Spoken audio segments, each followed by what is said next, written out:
Did you see Yeah, um after our short meeting today, I went and did a couple drawings. No. they look pretty sweet. I like them.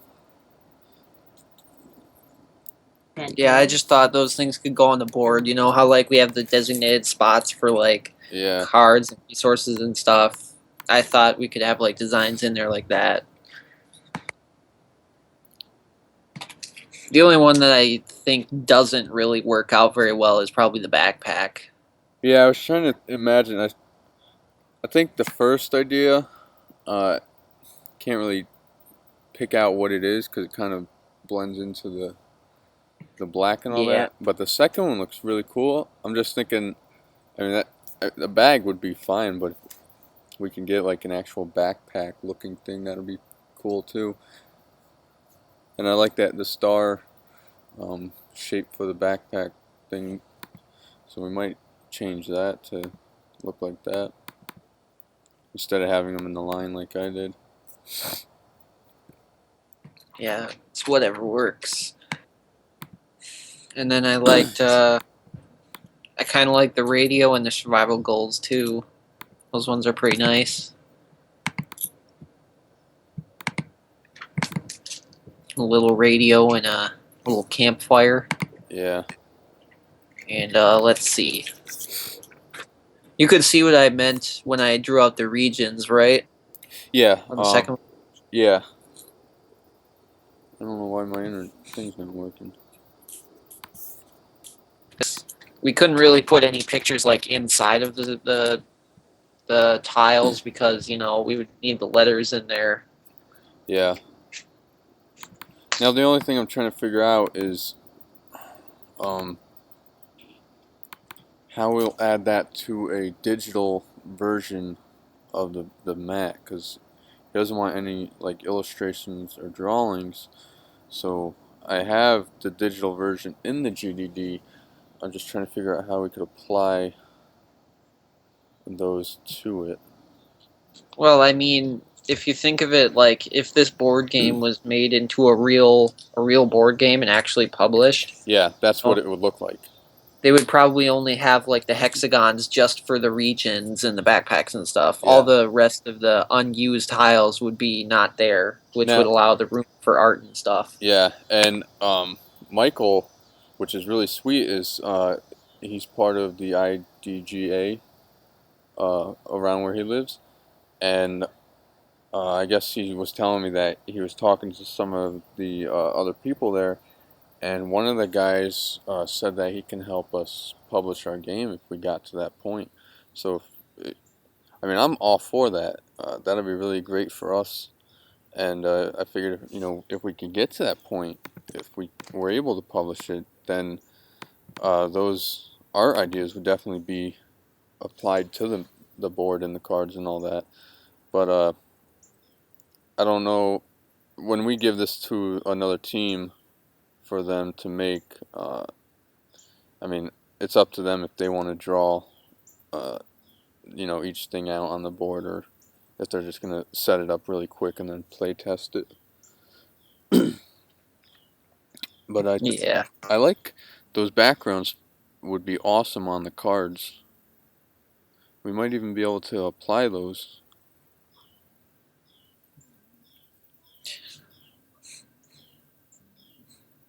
I don't know if they would be like card backs. That would be more for if it was like printed. Yeah, And if they were card backs, they would probably have to be like less complicated, so they look a little simpler.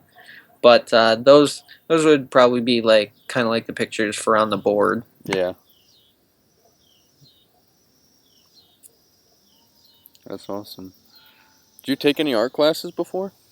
Or is art just like a natural thing for you? Just in high school, but Yeah. I don't really draw a lot of art. But Yeah. if I try really really hard at it, then I could probably do something pretty good. Yeah. I'm more of a structural artist, meaning I would draw straight lines and buildings and stuff. Yeah. I did. I was in another school before I rolled in Full Sail, and I took all art classes there because I was used to be like really big into art, but then I got to a point where I didn't have the patience to sit down and do a lot of um, big drawings. But I mean, I like to draw from time to time, but because I I originally was going for game art and design, but like didn't have the patience for the art part of it, so I had to switch it to just the design part. Yeah, with me, I'm not. I mean, I definitely have the patience to do like art stuff. Like I've done some modeling before, Yeah, and I made like a first person weapon in Gary's mod, but that's just like such a time consuming process. I mean, I can do the whole thing like wait it out, but I'd rather like have other people help with the other aspects like texturing and animating and everything. yeah, But for me, I'm very big on level design. I have got an infinite amount of patience for level design, and um, if I got the canvas for it, I could make some sweet stuff. yeah. I think not the next class, but the class after that is level design for us. Which I I wonder looked at my if that's going to be a team project also. I looked at my grade in this class. Apparently I got an F on my second peer review. I Yeah, got like an A on my first one, but my second one's an F because he was like saying, um, the first question needed like a couple more sentences, and the last question missed like this part of it or something, and I was like, what? I thought I got it all. yeah. I think that was something with the first peer review too. A lot of people got low grades on it. He said that the peer reviews are constantly like getting harder. Like while it's the same peer review, he expects more from it every time. Yeah, That's what he said.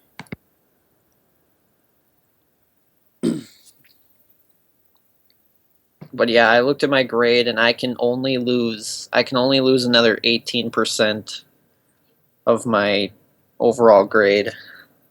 really. Well, the F that we just received for the assignment, we should be able to bump that up with our current GDD. I mean, will he even go back and regrade that? Yeah, that's the whole point why he wants us to update it. Um, So basically once we submit our week 3 GDD, he's going to go back and look at that one again or something? yeah, he sent an email to everyone. um, let's see. He said, hopefully everyone has a better appreciation of how exacting and detailed the design document needs to be. Though we are only doing an analog game here, the rules apply equally, if not more so, to video games. Uh, Oh, it so that makes it sound like it sounds like he graded everyone pretty bad on that because he wanted to know how critical it is. yeah, I mean, I think a lot of people, in our minds, we have the game set up. We know how it plays and what to do, but we don't exactly know how to say that so other people can understand that when they go to, play test it themselves. And one thing he said was mechanics should, he said design also needs to be very logically flowing. Don't talk about something in the mechanics before doing it first. Mechanics should flow with the gameplay, which I think mechanics for everyone was a problem, but he said, I commend all the teams for doing their documents, none of which were terrible, and you can improve upon them in the next revision, which will increase your week 2 grades. So, Oh, I mean, I kind of expected us to not do so good. I mean, I think we did fantastic as a team in the amount of work we did, but for I grade think it wise, was I think it was just we got all the information we really needed in there. It's just probably like the order and the way we conveyed that information that was probably not as good. yeah, the biggest thing was the clarity of our document, which, and I told Michael and David, as our first time doing a GDD, we didn't know exactly how to do it.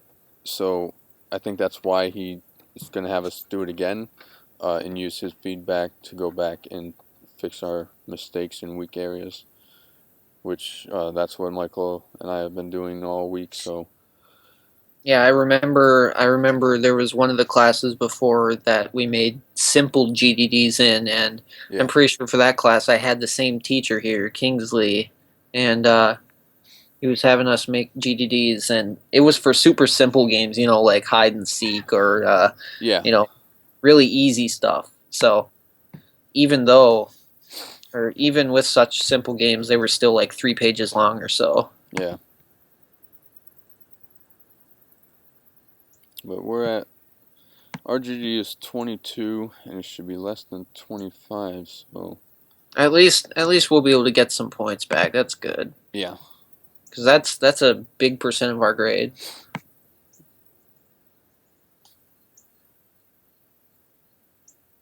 Now let's see. What was I looking at before? I think the deliverables. Okay, so yeah, for deliverables this week, we need the updated GDD, and we need the game prototype. yep. Which hopefully we can finish the updated GDD tonight, and try to start the rule book. But if not, tomorrow and Saturday would be the rule book, which shouldn't be that hard. It's just Is taking. that is that kind of how he wants the finished game prototype? Is in the form of a rule book? Yeah, because the rule book is what we're gonna take and send to another team, and it's gonna be like they just bought the game. They're gonna open up, read the rule book, and set up the game and play it. So that's how we gotta make it. So it's not so much like in the GDD where we describe all the cards. Um, like where it says. Let me find it. Here we go. Like we're not gonna say. I mean, on the cards, resource cards, it says what they're used for and the value of it, but we don't really have to put that in the rulebook per se, as we did in the GDD. It's just basically telling them how to set up the game and how to play it. So it shouldn't be that hard because we have all the information here. It's just rewording it in a rule sense, and then adding all the cards so they know they could print them out or write them down, whatever they choose to do. Yeah, so once Jeffrey and Michael are here, we'll probably be refining a good amount of the GDD, Yeah, and I think that the rule book should be a little easier to do. I yeah, mean, if we just think of it in a modular sense, like okay, this page will be how to set up the game. This page will be what happens in the average turn. You know, it should be pretty easy. yeah. All right, mic's on.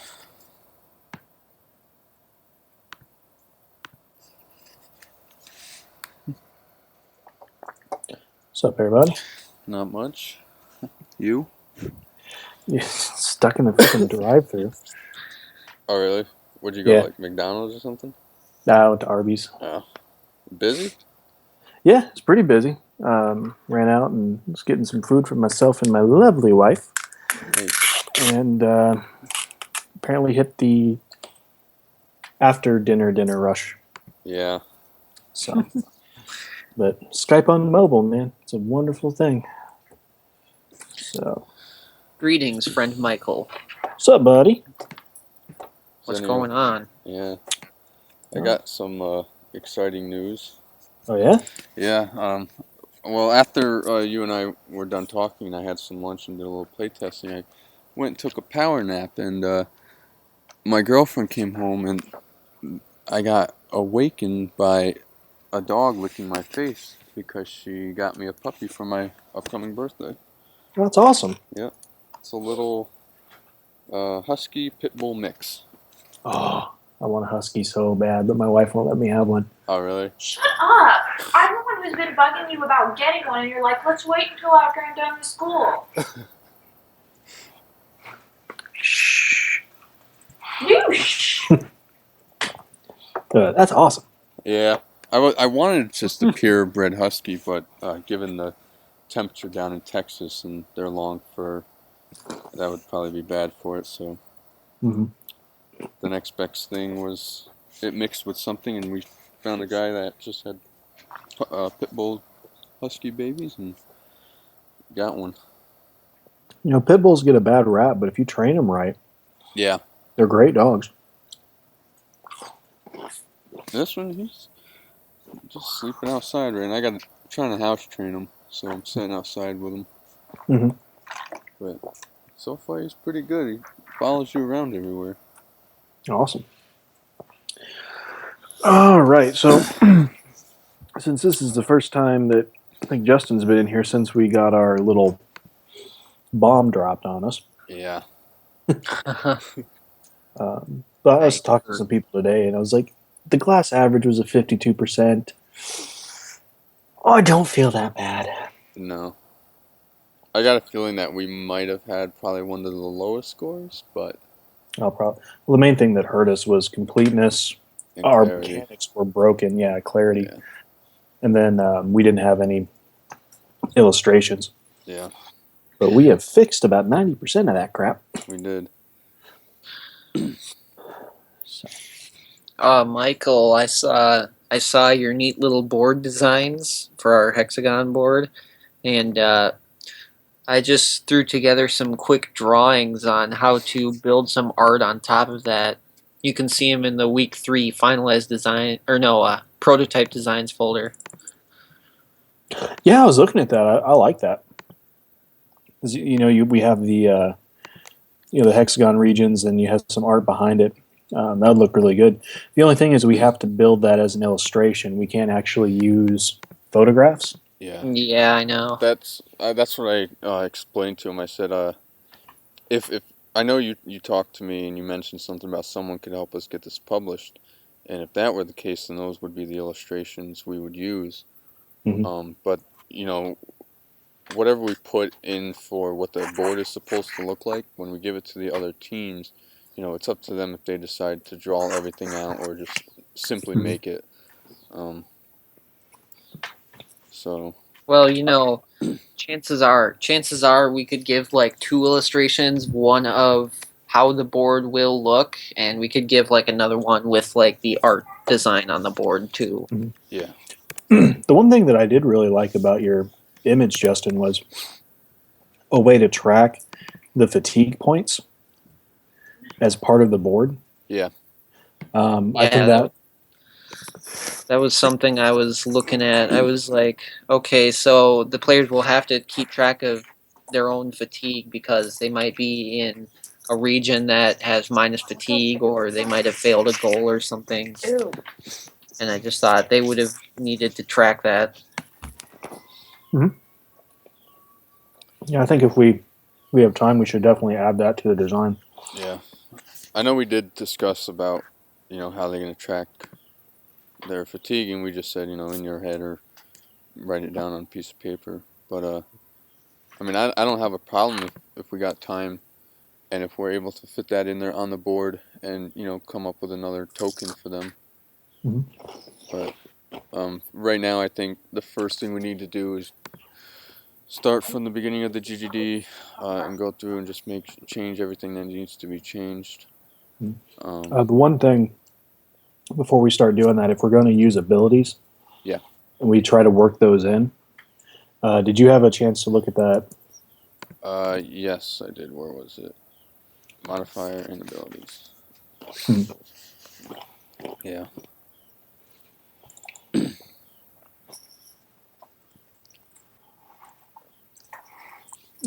We don't have to use those. I was just trying to come up with some additional kind of layers to gameplay, Yeah. and a lot of these would be really simple to implement.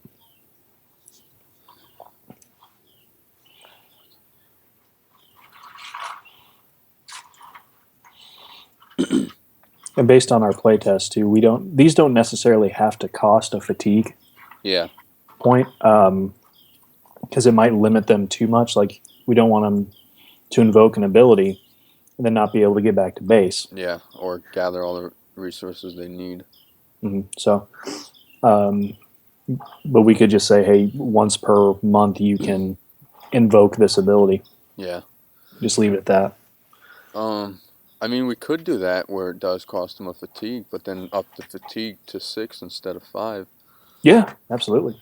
And since we made the regions a little bit bigger, Yeah. if we're wanting to do the, the modifier at the fringe of the. Yeah, I think that's how we can do that. Okay. Applying that. I think we should almost bump up the fatigue a little bit more because people that already search a region, they'll have to go through those little areas which they can't search because they already were. Yeah, well, Mhm. like, we're trying to give the players strategies and meaningful choices. So, one way when I was setting up the regions, I tried to make them all different and unique and set up the weather so if anything's in effect, it creates a puzzle that they have to use. And, you know, with Michael's idea of the further they go out, the more the resources they can get. That's where a strategy comes in, where they discuss should one person go in and instead of searching the beginning, they just go straight round one, head all the way as far in as they can, and start searching from there. And someone could come in behind them and search the beginning area, or one person goes as far as they can, and then works their way back. It's all. We don't want them just going to be like, okay, well, this is easy, so I'm just going to collect this and be out of here. And that adds another layer of strategy to our game that I think will really bode itself pretty well. And then adding these the abilities, even though they're one shots, they still add another player choice. If I'm looking to be pretty low on resources and I need medical, I'll send whoever our medical guy is. Yeah. Out to the region, be like, well. All right, I'm gonna give me a second. I'm gonna put the dog inside. All right. Just so he's not sitting out here all night. So Justin, did you have a chance to read through our crazily revamped GDD? I'm gonna bring him in and put him in the cage. I'm looking at it right now. I mean, the basic idea behind. Were there any areas that were changed like a lot? The main thing that was changed is we dumbed down the amount of resources that we have. So each region has one resource and one resource deck. Instead of just jumping to a space, we have hunting spaces, or food spaces, resource spaces, and empty spaces. And in order to get a card, you have to make your way through movement using your fatigue points to a space. And then if you land on the space, you can choose to draw a card or not. And that makes it, the ransacked or the scavenged state. So there was that. The weather cards work a little bit differently, to where you draw a weather card and each space has like an X, a Y, or a Z on it. You roll a die, and whichever comes up, that the weather affects that X spot, so players cannot traverse that spot. So they have to either go around it or make another way. They could. It would just cost an extra fatigue. It would almost be like an inaccessible. It would just be inaccessible to them. So they'd have to go around it, or pretty much. Okay. I think those were the biggest changes, and we found through. I know Tyler did a few playtests. I did a few Excel runs at work, and they seem to work really well. From my experience. Let's see here. We changed the suffrage counter to the endure counter. Yeah, I guess what the word we used meant something completely different. Yep. So we did that. We added a storage area on the board that whenever they contribute to the base, they put their resources in the storage area, so it doesn't clutter up the board. Let's see, we defined the regions as more of those hexagonal regions. We had a card design. What else did we add? We added something else. To the board. Oh yeah, we did. We added some stuff to the board. I am in the process of updating the flowcharts. I have them all done. We're gonna have to. I don't know if we're gonna have to make a change for the abilities. I almost don't think we need to. Yeah. Because it's all part of the player choice. But I revamped those. Basically, the big thing we changed is instead of having multiple resources in a region, there's only one resource that each region carries. And the reason we did that was just to, honestly, to keep track of things a little bit better, to have them more defined. So essentially, we took out all the different kinds of things you can find in each area. Yeah, you can. You go to the forest. That's where the wood is. You go to the mountain. That's where. What did we put in the mountain? The medical. Yeah, medical's in the mountain. Cordage or water's in the river, and cordage is in the other one. What was the reason? Was there a reason the instructor said? I think he said something about that. Yeah, it was to give the players more choice, because what we had when we had those multiple, like we had cordage and building materials in a region. Yeah, we had too many of the same items in too many regions. And it became more of a random roll of the dice to see what you got. And it's like, I'll just go here to this region and keep rolling until I find my cordage, or keep rolling until I find my this, that, or the other. Yeah. And then go back to base. Where this way, you see the card, there are specific goals on the card, and specific areas where they can achieve those goals. So it kind of gives them a more dynamic choice of whether or not they need to go to a specific region. And before we just had too much stuff for them to keep track of. Mm-hmm. So, and they would have to have a whole nother set of cards for everything we had. So to keep it within our scope, we had to decide onto that, and figured tokens would be easier to replace than cards. Mm-hmm. So. Yeah, we added the tokens because it felt more physical, and if we were only limiting them to one resource per region, it worked out a lot better that way. Yeah. So, really, that was the biggest part of it, was just paring down the scope, because after Sunday night, after we turned in the GDD, I started building the prototype based off that and started running the play test, and I was like, oh crap, math is not working. Yeah. One of the things we had was we needed 10 wood. The first month was collecting 10 wood, but we only had 9 wood in the game itself. Mm-hmm. So. And that was if you rolled every every time you would have to get every card in the game and have to roll every roll would have to be successful, and even then you wouldn't have enough resources. So All right. So one thing I think I'll go change, because I like the idea of adding, the further they go in, the more resources they can get.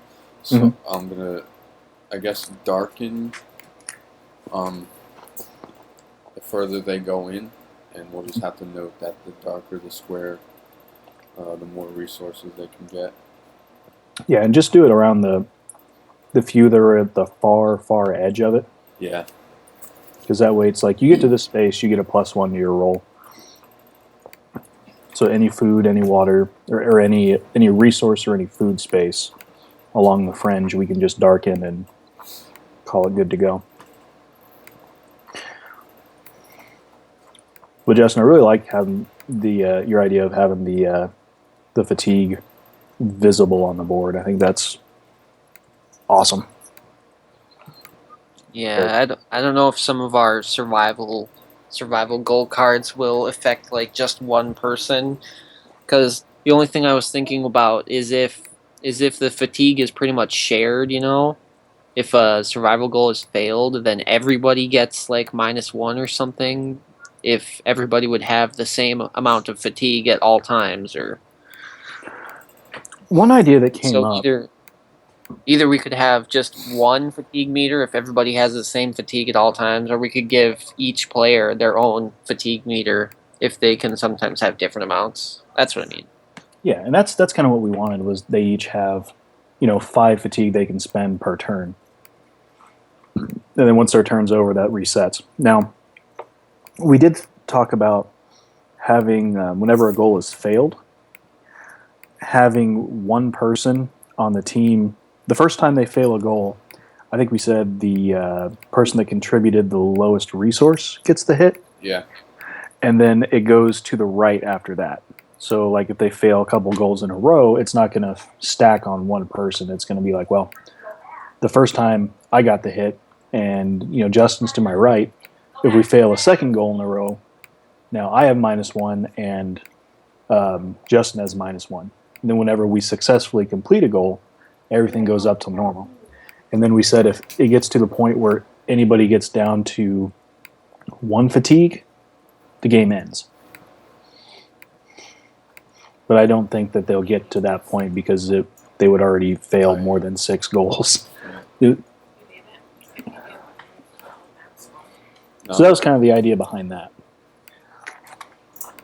Yeah, that seems like it would work. But remember, don't they lose an endurance point for every goal that they fail anyway? Actually, you might need this because I'm going to need my book. An endurance point? What do you mean?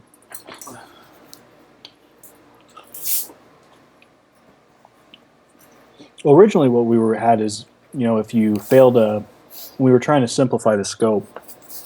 We said, okay, team fails a goal, everybody gets a fatigue hit. But I think doing it to where it just affects one person is probably better. Yeah, if it affected everyone, then the outcome I kept getting was they're going to fail no matter what. Mm-hmm. And it's a very slippery slope. Yeah. So. And then if they only lose fatigue for failing a goal, then how do they lose endurance points? No, they lose an endurance point.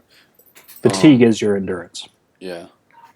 Well, what didn't the instructor? He said something about us losing them losing fatigue.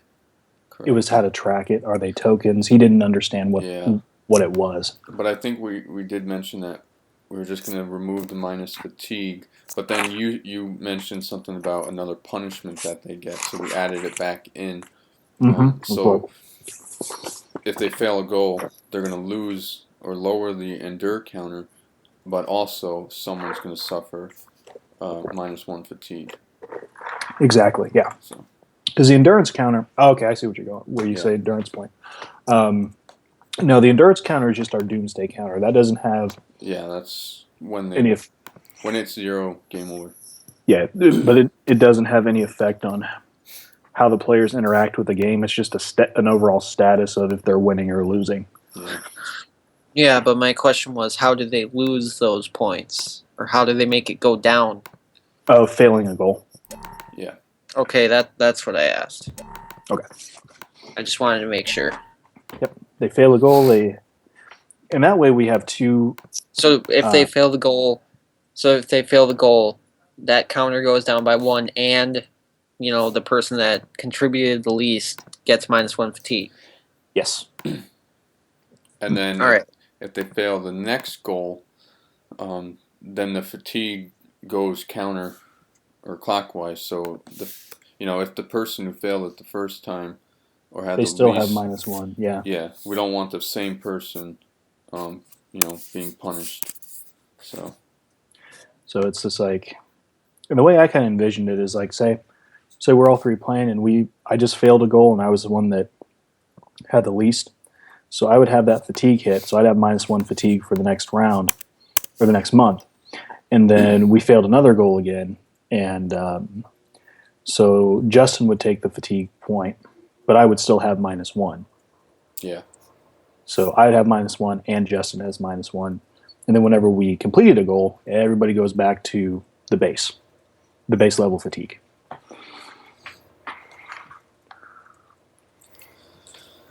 All right. Let's see. Right. So in that case, I suppose we should look at what we need to refine in the GDD. That's where we're headed right now, my friend.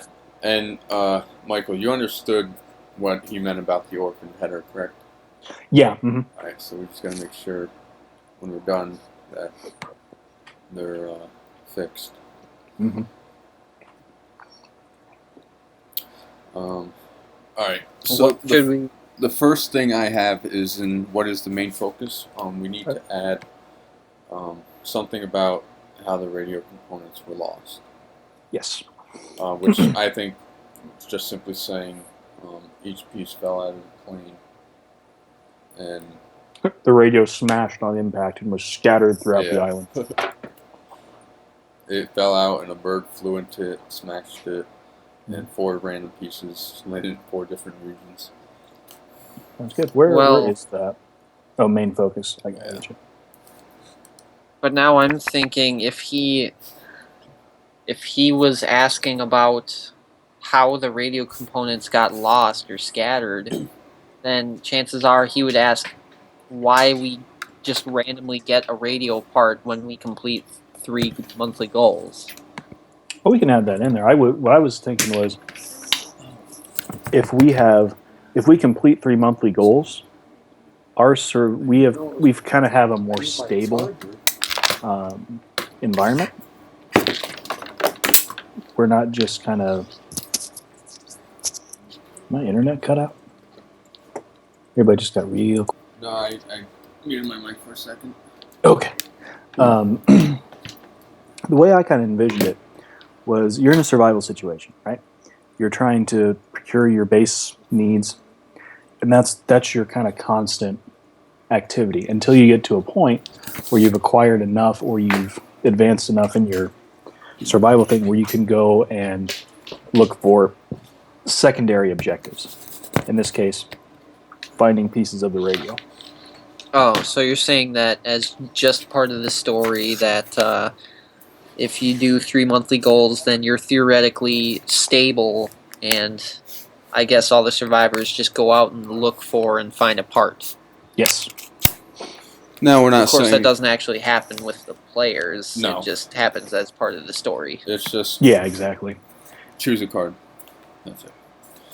All right. No, so what I would like to do if we had the time is do something like the desert game where like the piece of the radio part is floating around, Yeah. the sand dunes, and it's players are just out searching for it, but we just don't have time to implement or balance that. Yeah. So, players' main focus. So what should we try to? We're working on our focus, or Yeah. Yeah, what is the main focus? Which I yeah, think the main focus. the only thing And we'll make sure we update it in the story too. the only thing he Um, said was how So whatever we type in the yeah main focus, I'll copy up to the story part, this is what's that in the main focus? and then I'm trying to look for the main focus. it's right after. Oh, there it is. I see. I'm gonna go ahead and resolve this comment, Tyler, Okay. about the radio components. Yeah. Splunk. Since we're working on that now, I tell you what, I really like Arby's jalapeno poppers a lot better than Sonic's jalapeno bites. Just throwing that out there. I don't think I've ever had Arby's. I don't remember what kind, but Arby's had like a chicken sandwich. It was like a crispy chicken sandwich with like honey mustard on it or something. It's like really good. Actually, Tyler, remember he talked about?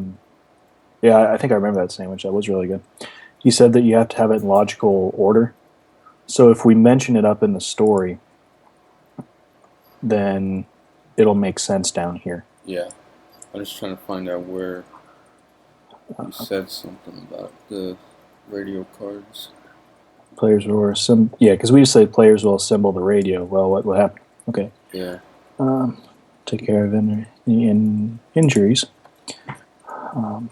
on impact. The emergency radio located in. Okay, I can't spell. How do you spell fuselage? Oh, I have no idea. Where you at? Fuselage. I know that's not. Fuselage. Just that right? try typing it out and see what it autocorrects to. Yeah, I'm gonna Google that just to make sure because I don't want to have another suffrage thing. All right. The main body of an aircraft. Yep, that's what I wanted. Perfect. Okay. Shattered into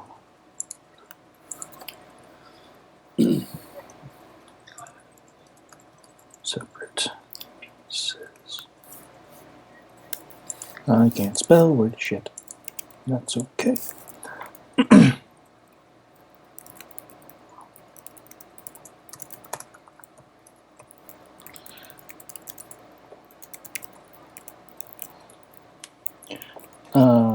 In order to be rescued, the four friends must. Okay. Four friends must gather enough resources to become stable enough to search for pieces of the missing radio and assemble various parts. Shabunk. I'm gonna add in there or mention the survival goals. Yes. Gather enough resources to complete their monthly goals and become stable enough. How's that sound? That sounds good. I like it.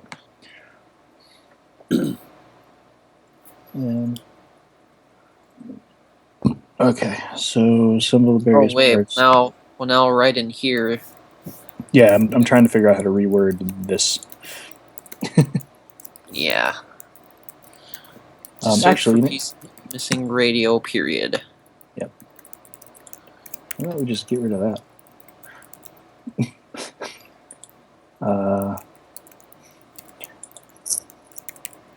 On a pin. Upon acquiring 4 pieces or something like that. Yeah. Locating the radio components. Alright, so for the new board layout, I put there's 2 food and Players 2, will assemble. or there's 4 new dark areas in a region. Device and contact a rescue team. I Bam! updated the board so there's 4 dark regions or tiles in a region, and those 4 will be the +1 food and or resource. Seem kind of quiet there, Tyler. Yeah, my thing was still muted. I was sitting there trying to talk to you guys, and I was like, why aren't they responding? I did that the other night. Okay, so Tyler, in case you... No, I was listening. Okay. And he mentioned, like just making sure that the GDD was in logical order. Mm-hmm. So, like,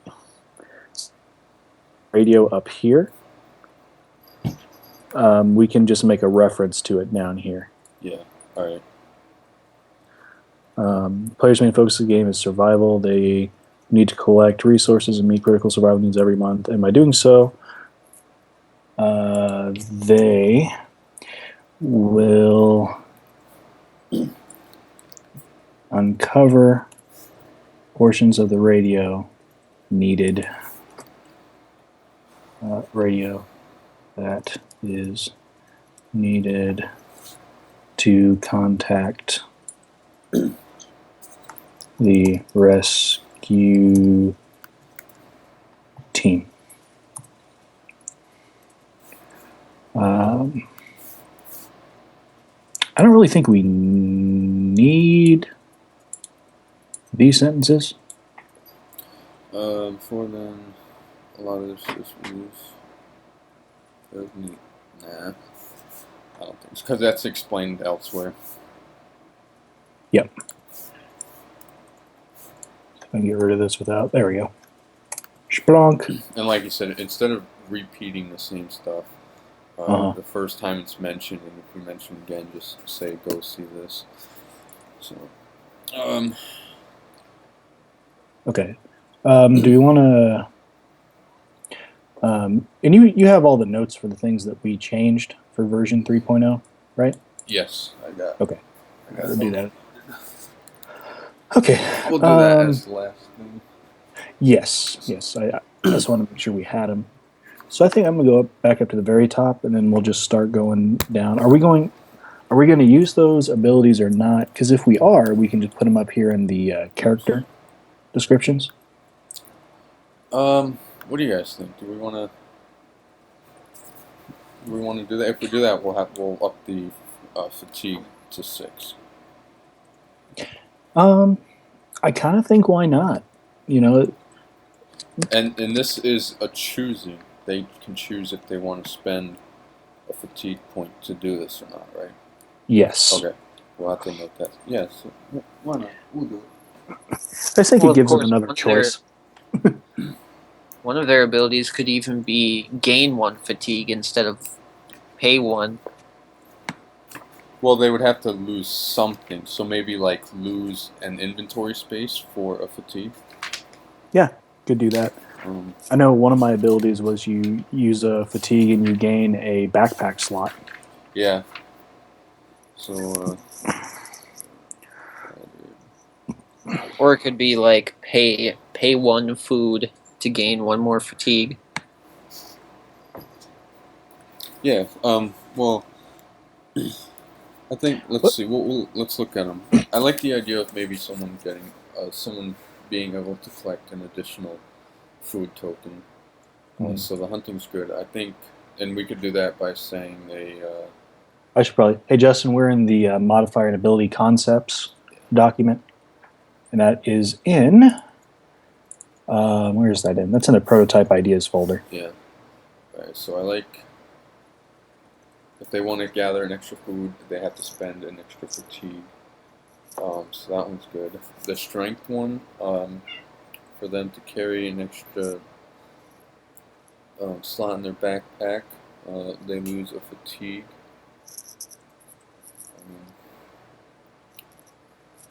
What was the one I just said before? You said hunting, and then I think they gain an extra. We could say like an athlete, they get an extra fatigue, but minus inventory slot. So basically saying they'll give up inventory to move more. okay, yeah, just put that in the description up here. Let's say athlete.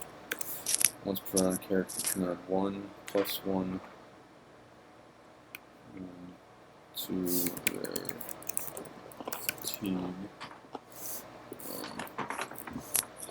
at the cost of losing inventory slot. Water conservation. We can get. Yeah, I think the water and food would probably. I don't think they should. Maybe a resource wouldn't be Water and food. Yeah. Yeah. Just do water and food. Sounds good to me. Alright, so that's what we do. Now I feel like we should change the character bios to kind of fit that role. Sure. Well, I mean, the one that's the chick was a personal trainer, right? So she could be our athlete. Yeah.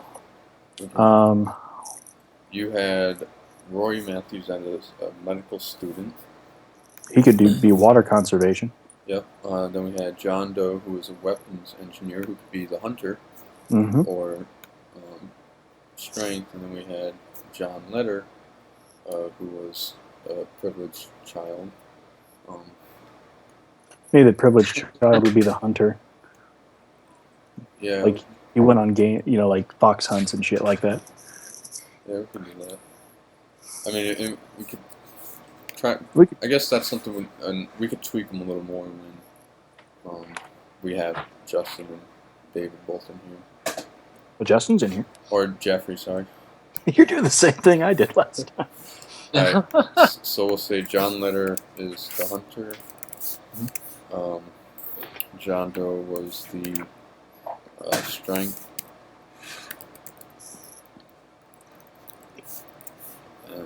Roy Matthews was water. And Cole Canfield was athlete. And then I'm going to add the actual Yeah. ability underneath. So we could do something like ability. And then put the ability there. Yeah. We'll say ability.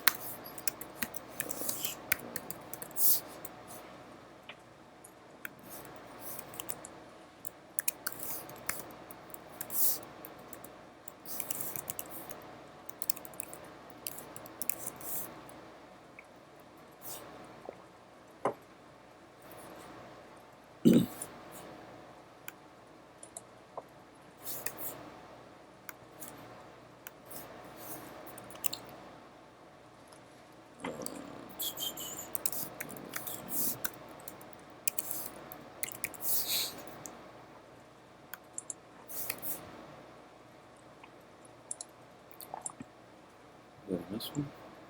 Oh, right there.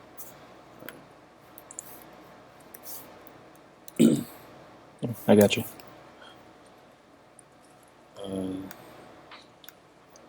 So let's see. I'll take Nicole's thing. And then So then we need the strength one too. yeah. I'll grab him real quick. And then Marvin Nivram has He's dead. He's dead. Dead. What is add a +1 to any water card drawn? Does that mean 2? So like if you draw a water card that has a value of 2, you can increase it to 3. Yeah. So you Okay. you can get 3, but you'll lose a fatigue. So we might have to explain that if. Well, should they choose if they want to use their ability before they start, or because if say, they're on a region and they use their 5th fatigue to search that and they get a card, they don't have any more fatigues until the next round, so they won't be able. They can't use the ability. Yeah. Okay, so we'll have to note that they can't. Ability has to be used before, their round ends. Yep. So, and that's once per month, right? Not once per turn. Yeah, once per month. Okay. Yeah, I think that's good because otherwise it'd just be like farm. Cool. And we can also this would be, I'm going to flag one of these abilities with a comment that this is going to be one of those that we will have to explain in our rulebook and actually give a scenario. Because here's the cool thing, guys. I know that we've got the rule book, and that's kind of the big thing this week. But if our GDD is not straight, the rule book's going to be crappy. Yeah. So, okay. So we got that ability strength. So we have the main focus. The next thing is that we have flagged is symmetry. Yeah. In which he said, just to give you a heads up, Justin, I messaged because we had a few things that we were unclear of. One of them was the symmetry of the game. One of them was if our design, our board layout would give the players more meaningful choice, and something about orphaned headers. And for symmetry, he said, when looking at symmetry, look at the game mechanics at the start of the game. All players become asymmetrical during play. Players take different paths or execute different strategies, and players win and lose strength over time in the form of more cards, units, powers, items, whatever. This is why player choices, strategy do not factor in. Even chess is quintessential symmetrical game because asymmetrical becomes asymmetrical once someone takes the first piece off the board. So our game starts out symmetrical because they all start with 2 food and water for their survival pack, and they all start at the base. And then from there is when it becomes asymmetrical because Well, but now that they have abilities, they do have There's differences in their starting playstyle. well, yeah, in the play style, but I guess in the set. Well, I mean, he said look at it from the start of the game. And when you start the game, everyone's going to Well, we can say that everybody does start the same, pretty much. The same cards, resources, whatever, Yeah. and the same fatigue. But then it becomes asymmetrical as soon as somebody uses that ability. Or as soon as somebody gets their first resource, it's asymmetrical because now this person has a resource and everybody else doesn't. All right. Well, it's asymmetrical because players can choose different paths to take at the beginning of each turn, which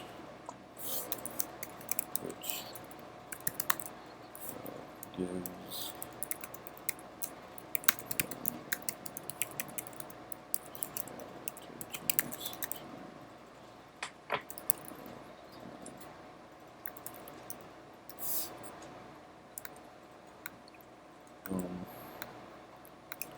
what else?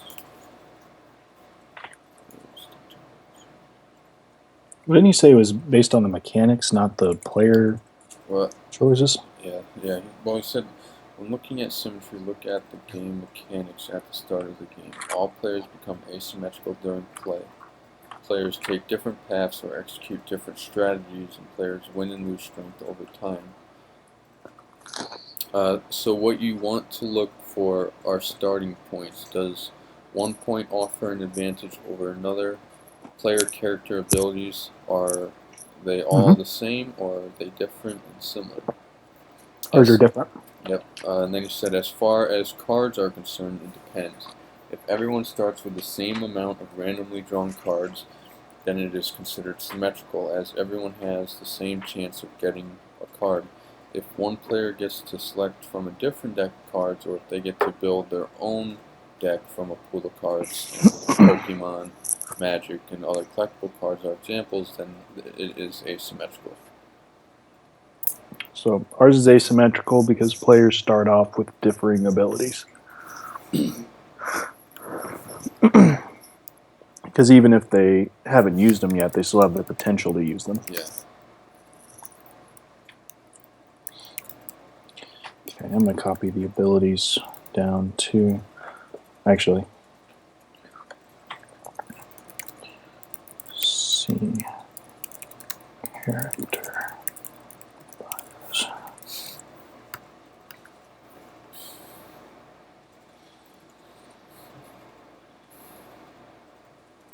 And then as far as cards, or in our case the tokens, they all start with the same, so it would make That's symmetrical.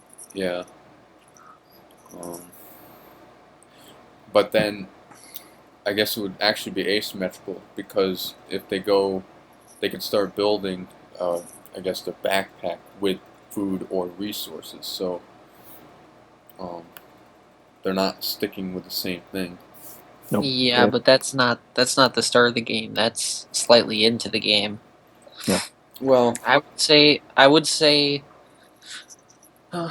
mean, the game I is, would is say one or the other. So, which one does it? I would say it starts asymmetrical simply because of the fact that the players can choose the character they want to be.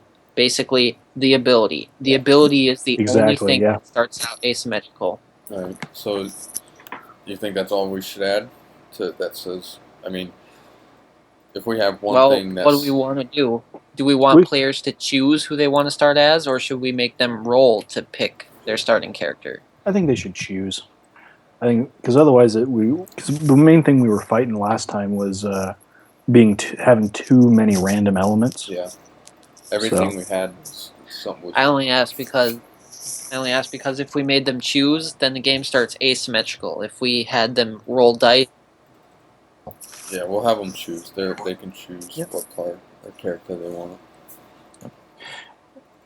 And we'll just kind of expand on that a little bit here, because each character has a specific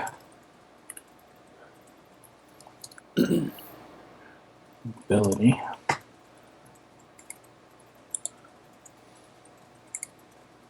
Splunk. Thank you. Oh, nice.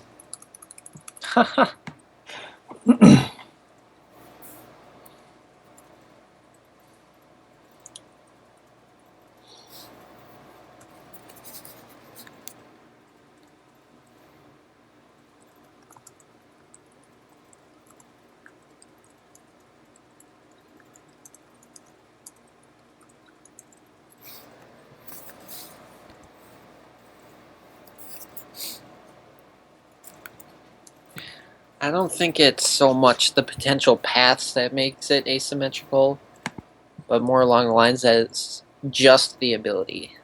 Mhm. Like here, I'll go a paragraph down and I'll type in what I would say about it. I was just trying to use the language that he used in the email. Yeah, Is the only reason I wrote that. I mean, Is it Jeffrey?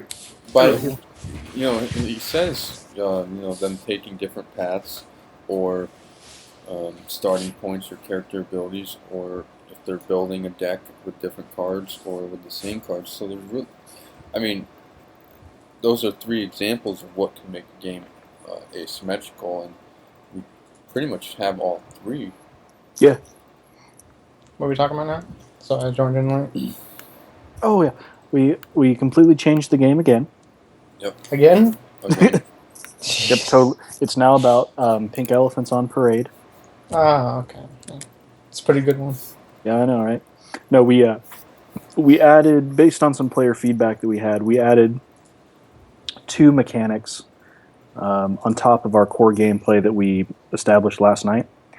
One of which is a modifier, and basically the idea is the further you get into a resource, into a region, if you get to the very edge, you get to add a +1 to either your food roll, or if you pick up a resource, you get to add +1 to whatever that resource card is as a reward for taking the risk to go all the way out there. The other thing we added were player abilities for each standee, and those are detailed in the player bio section, just to give players another meaningful choice and not have everything be completely random. Because one of the things he hit us really hard on was our completely random game. Not completely random. Is it? It was. The original design document we turned in was pretty much stand here, roll, get a card. Stand here, roll, get another card. I don't think that was that random. Though. I didn't either. That's just what he said. I don't know. I talked to my parents a lot about it and let them look over it, and they didn't agree with how harsh it was graded. Well, I didn't either. It's just kind of like, and I was talking to some people too. I'm like, the only game design class we really had was GD1. Yeah. And we didn't go into balancing. We didn't go. I mean, we did a little bit, but we didn't go much. Well, like we made a GDD, but it wasn't like that in depth one. No, it wasn't. And we also didn't. We took that Excel course in design tools, and we had statistics, but none of the stuff that we learned.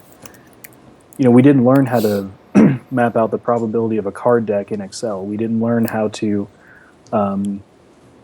run simulations besides simple. I think that heads or tails thing. Yeah. So it's just kind of like half the shit we don't know what we're doing. Well, I mean, I'm not really one to just sit by and with all our hard effort we put into, I feel like we deserve a better grade, and like our 23% shows that we pretty much did like nothing. Yeah. For the document, and like I don't know, I just feel like it's like way too harsh. I even looked at it and I think it's a bit harsh. I just think emailing him or something and talking about it might help. Yeah. Well, the other good thing too, guys, is remember that we have all the notes that he had in our the review. Mm-hmm. We have addressed and fixed. I got to make one update to the flowcharts real quick before I can stick those in. And when we turned in the revised version, we're going to get a bunch of those points back on our week 2 assignment. Yeah. We So can get points back. Yeah. Right now we have a 23. When we submit this updated one, we can earn 2/3 of the points back from the second one. So we have an F. If we do really good on this one, which I believe, I have no doubt that we have been, we probably bump that up to a C, maybe a B max. Yeah, I was going to say probably about a B plus is the very, very top. But yeah, so I mean the grade that we got for the original GED is not the one that's going to stick. Yeah, and if they didn't do an updated version for us, then pretty much everyone failed this assignment. So that's where the school would realize, like, well, we did something wrong. So. Yep. So How is this other symmetry description, by the way? I didn't even look at it. Where are we right now? We're at symmetry. So down in the game theory. Stranded is an asymmetric game simply due to the fact that the 4 players have different abilities. The players can choose which character they want to get started a game, and by doing so, they can choose what special ability they want. This mechanic only makes. Yeah, that's good. Awesome. I think I'm gonna restart my Skype real quick because it's acting really buggy. All right. Okay. Another thing, whether I know I didn't ask you, Justin or Jeffrey, but we decided we're going to change the name from Misplaced to Stranded. So if either of you two disagree, you would be outvoted either way. So I say it's good. Stranded seems appropriate. yeah. I was kind just of let you know. brought up, so I'm okay with it already. Well, Jeffrey voted for it, so Yeah. he was a third vote. And I know Dave is the one who said let's name it Misplaced. So I was like, well, if I ask him, I'm going to feel bad if he's like, well, I thought of the name. He was all for it, so. Yeah. Has he been talking to you at all about the? Yeah, he mentioned a couple things in Skype about like our the grade we got and all that. And he said he went through and he looked at the new board design and he likes the hex pattern. Awesome. So Good deal. And I'm restarting. I hate that he's got like such a crazy ass work schedule. yeah. So I mean, I've been there. I worked that shift quite a few years. All right, so summation, non-zero game. See all this stuff. The play style was fine. Yeah. Though we probably should look at it just to make sure, based on our changes, if we need to change anything. Where players work together to gather resources, craft a radio, and survive what the game throws at them. If the survival goals are not met, the endure counter. Wait, you changed all that. Never mind. Yeah. No, what the hell am I doing? Okay. So feature set. I think that's it. I added the modifier section to the regions. Okay. See the general rules where it explains it more. Basically, I just said dark areas. At plus 1 food resource to the original amount. I added abilities, which is see character bios. Yep. Okay, so the cards, we kind of went in. Oh, this is where we need to add in the pictures of the cards. Yes. I did that down in the specific rules. I added that underneath each thing. Well, I know, but because that's just the wood card. We got to have one for each, based on what he was talking with, like the game components. That's where the main pictures go. Do we want? So we should add one for each. Yeah. All right. Because the idea, like whenever I talked to him a little bit or read his email or his feedback, it was like you're supposed to include all elements of the game, Yeah. so that somebody can build it off of this document. All right. So, like, you don't necessarily have to have 16 pictures of 16 Yeah. food cards. You just need the one. I just thought if you had one, it would give them an idea on what the other ones would look like. It'd be the same thing, just different text. So, but if we wanted to add them up in the component or feature set, we can do that. I figure we just stick it in the game components, since we're talking about the actual components. And then we'll shrink them down. They don't have to necessarily be card sized. Yeah. All right. So I'll delete these. And actually, this works because I added a fill to the background. So. Oh, yeah. So we got to do that. I'm going to jump into the flowcharts real quick and see if I need to update the abilities or whatever. Yeah, I was just going to say we'll have to do that. So, what exactly are we working on right now? Just so I can catch up and kind of give ideas if I need to. Stuff and things. My favorite subject. No, we're just going back through and making sure that the GDD makes logical sense. Because we kind of jumped around a little bit on our original. I'll add the cards, and the only last things that we have flagged are adding the resource symbols and the flowchart. Flowchart. Oh, we need now, here's the other thing, too, about like the pictures of the tokens. Yes. Can those be... I think those can be pictures, right? Because it's a physical... Yeah, well, see, now, I don't know if that goes, if we need to add that in the GDD, but I certainly believe it's going to have to go in the rulebook. Might as well put it in both if we have to make it, right? Yeah. That's where I'm like confused on, if we need a picture of every card in the GDD, because I know we'll need it. Well, they'll be in the rulebook because that's what they'll use to print out or make their own. But I mean, I feel like the GDD doesn't need a picture of all. I mean, it might. I mean, my instinct would be if someone gave me a GDD and they had a picture of a card as an example, and they said, this is what it's going to look like, and then I see that there's other cards. If they give me the wood card and then there's also a water card, then my instinct is, well, this is what the cards will look like, but they're just giving me the wood to give me an idea, so I just change out the text. Well, true, but he did say on the thing that, good job for labeling them, but this isn't the concept document. You need to have specifics. Yeah. All right, so I can... That's where I was like, crap, we have to put all of those in there. All of what? We have to, the GDD, based on the feedback that we got from the professor, he said, the GDD, you should be able to give this to another team, and without any kind of confusion, they should be able to make your game. So you have to include specific pieces, specific amounts of pieces, all that good stuff. So, like for the cards, we would have to, I think we would only have to have like one wood card, a water card, like one of each. Yeah, that's what I'm going to do. I'm just trying to, I want to download, because I did it in slides so we can put more on a page.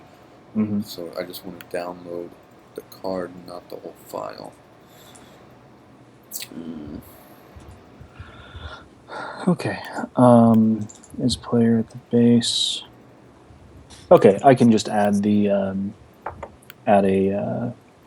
this player use an ability to the movement flowchart, and then because that's the thing he hit me pretty hard on was, Did we decide that we're gonna call the fatigue points fatigue, or should we call it energy? I think fatigue fits more. If it were like we did a, you know, a medieval game or fantasy game, then I think energy would fit more with that. But Okay. fatigue works a little better for this. And it's already in our documentation everywhere. Yeah. Yeah.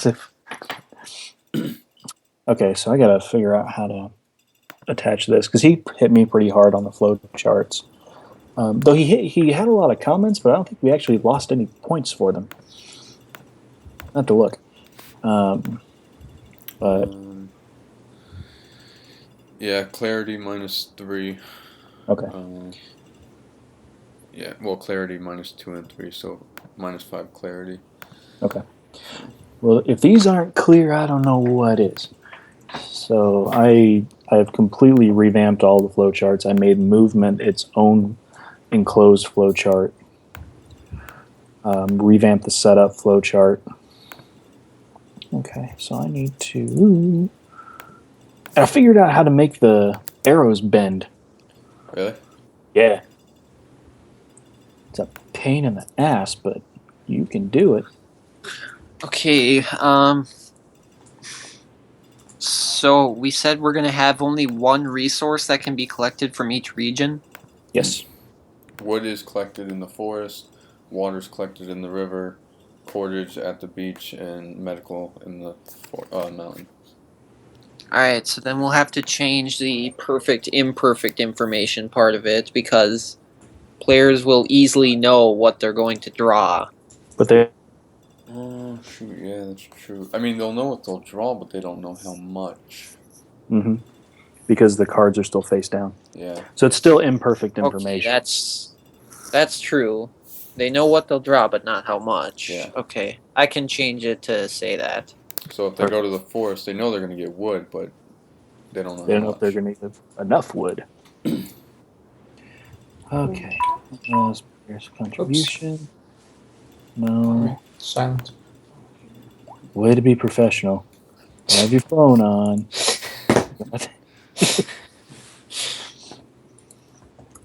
Okay.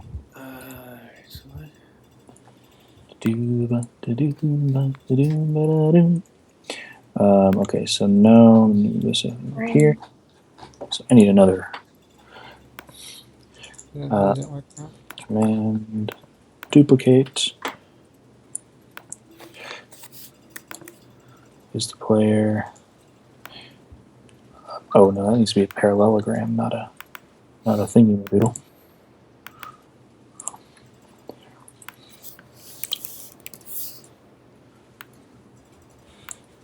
So we put how many dice we have? I think so. We have one d6 and one d20. Mm-hmm. It just says 20. I don't know if we need to put one 20-sided die. Yes. Must be specific. Oh, and everybody, I think Jeffrey is also like a Microsoft Word wizard. PowerPoint. Oh, you're a PowerPoint wizard. PowerPoint.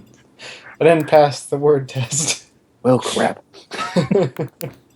I will continue watching that. Like, it's not hard though. I mean, because we can do all the writing part of it in Google Docs, and then just do all the formatting in Word.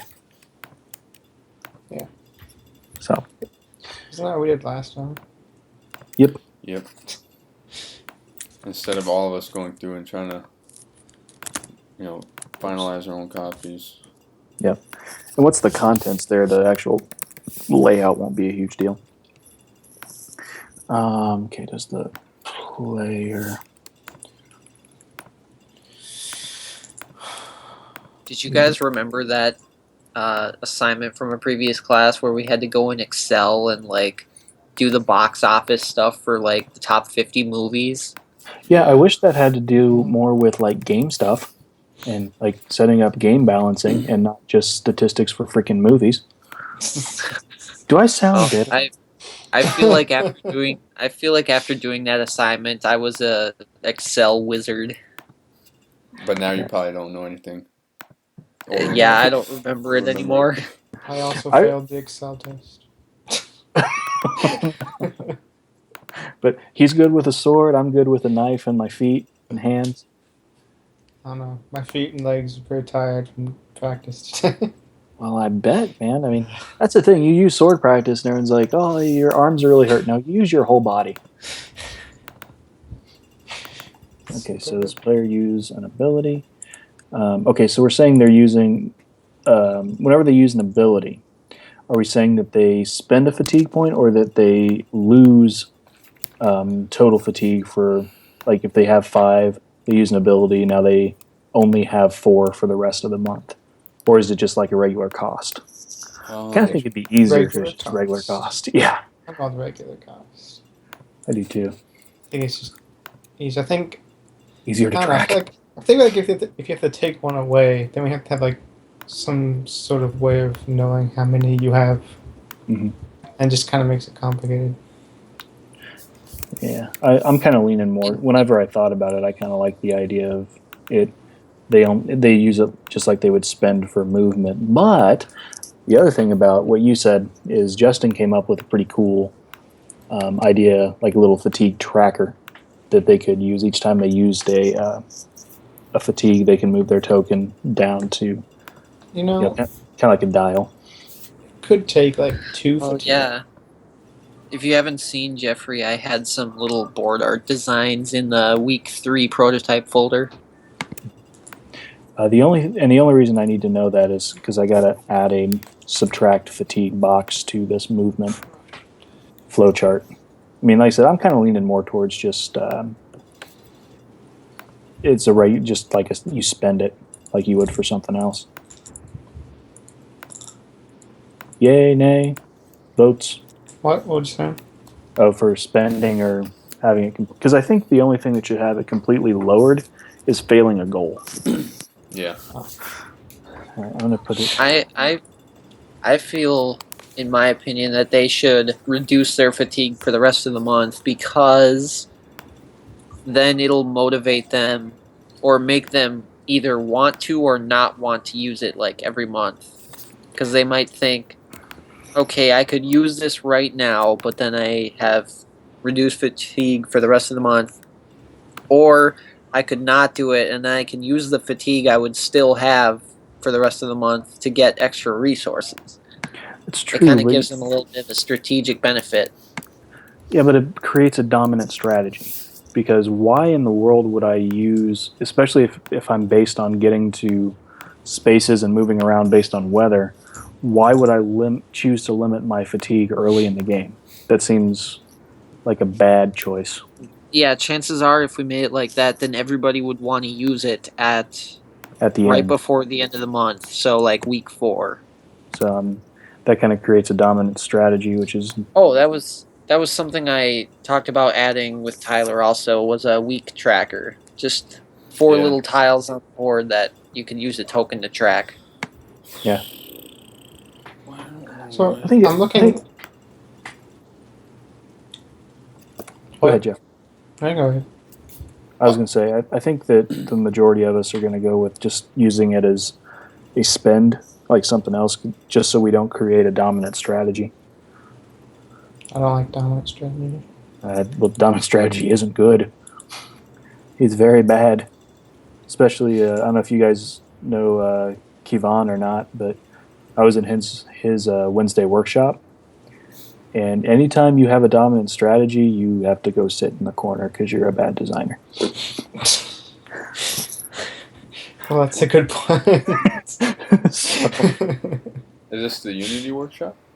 no. This was the Wednesday design workshop. He kind of stopped it, and I've been trying. Like, it used to be at noon on Wednesdays Yeah. through a Google Hangout, but like I started having classes where all my go-to trainings were at noon, so I couldn't go to it anymore. And then now he's like, "Well, we're gearing up for a second season, but I don't know when we're going to start." I haven't been in a go-to for like past 3 classes.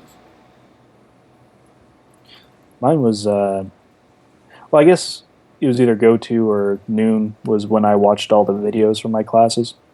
Yeah. So I just watched them on my lunch break. What is this freaking card doing? Spend. I hate So these freaking cards.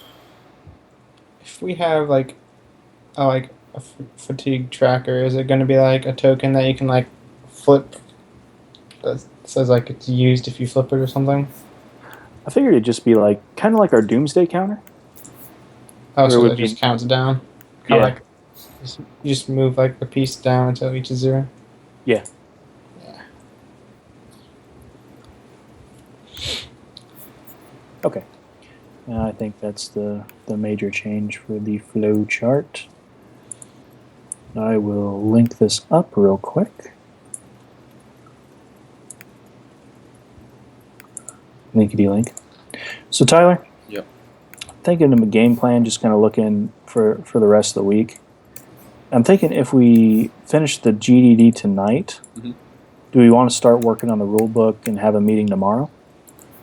Yeah. Okay. That's what I mentioned. I told Justin if we finish the GDD tonight, if we have time, we can start the rule book. But tomorrow and Saturday would be finishing the rule book. Sounds good. So, which I don't think should take a whole lot of time. So. Well, no, that's the thing. You know, while it's I can see where I can't talk. I can see where some people would think that we need to start the rule book and not worry about the GDD. But once the GDD's done, The rulebook's easy. the rule book's easy. Yeah. So, and I think since you, me, and Jeffrey kind of went into crunch mode for the past 3 days, Yeah. cleaned a lot of this stuff up. I calculated the hours we have, and we're at 40 hours. For the whole Total. month so far? Yeah. Damn. Wait, for the month or just for the last week? For the month. Last week was 19 hours. We did in live meeting. Yeah, that's not counting the play tests that we did, or Yeah. me talking your ear off in Google. The So, yeah. freaking documentation. Outside of this, I don't know, dude. I'm on this computer like every damn day. Well, yeah, at least for a couple hours. And it's funny. I know we kind of talked to Jeffrey about it last night, but I'll be at work and I'll have a little bit of a break, and I was like, I'm gonna jump in, start working on stuff for the GDD or in the documentation.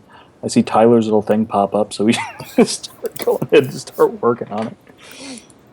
So, if anybody ever gets time, during the week and wants to, we will probably be in there Yep. working on shit. You might see me in here like to look up stuff to do like a test of something.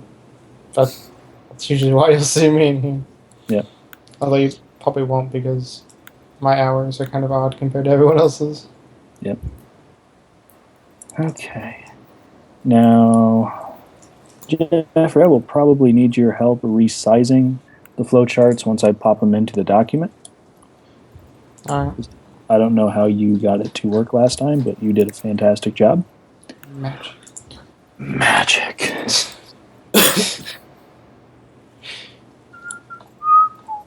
So, are we keeping these original 3 or do you want me to delete them? No, go ahead and delete them. So I'm going to keep the titles for them the same? Yeah. Alright. Are we adding any more or is it just the same 3? There'll be more. There's a setup, a survival phase, a movement, Okay, so and a turn phase. So we're adding 1. I'm going to make these a heading 3. Sounds good.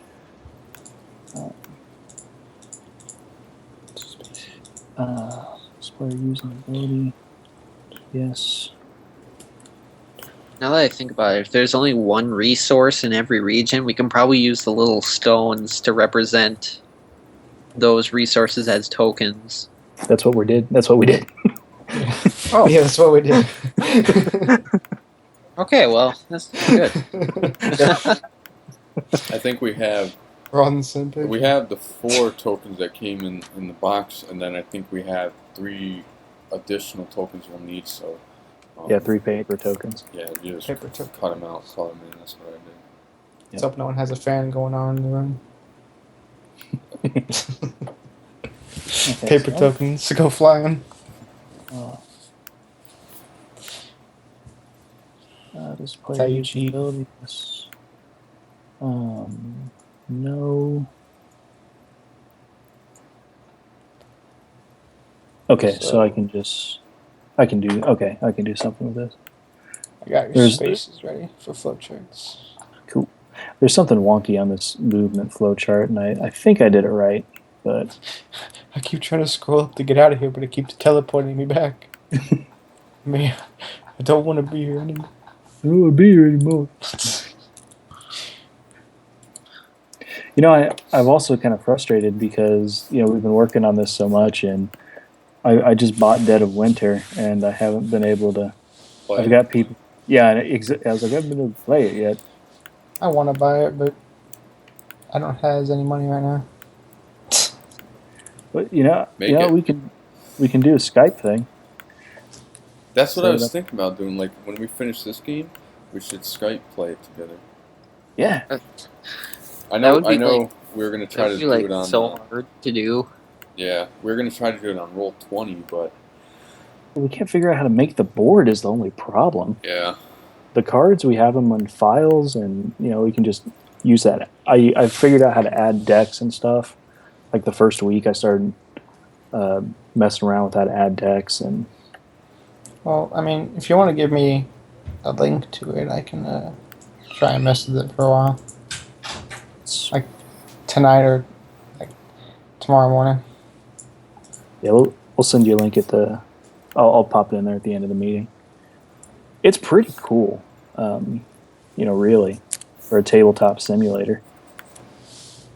There's a lot you can do with it.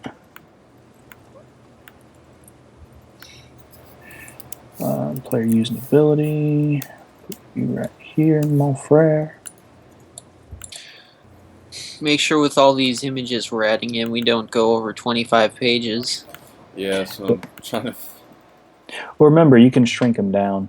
Yeah. You know, they don't have to be to scale in the GDD. They will have to be to, and you just kind of you can shrink them as small as you want to. Yeah, and you can zoom in. You can zoom in, and then whenever, like on the game components, just out to the side of the cards, just put poker size and put the dimensions.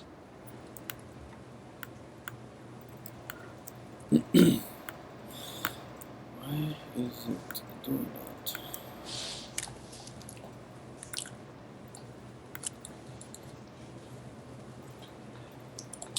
Move this one. Okay, we have a really big blank space. Is that supposed to be there? Not. Maybe it's just a page break or something. It might be from all these cards I'm adding. No, fixed it. Got it. There's just a couple of extra spaces that didn't need to be there. No.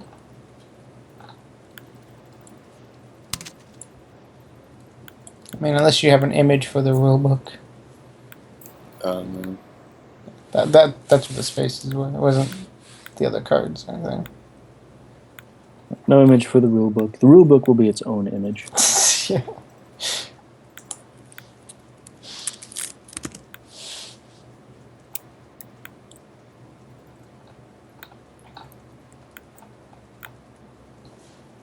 No, but I got my family on board to play the game. Awesome.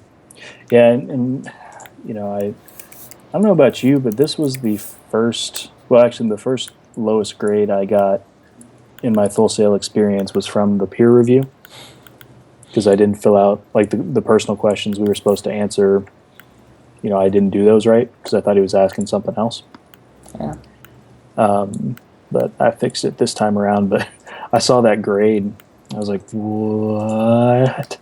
Man, I still got a bad grade this for the peer review this week. I don't know. I thought I fixed it, but I guess I didn't. I'll have to go look at it again. The main thing like that he got me on was the specific roles.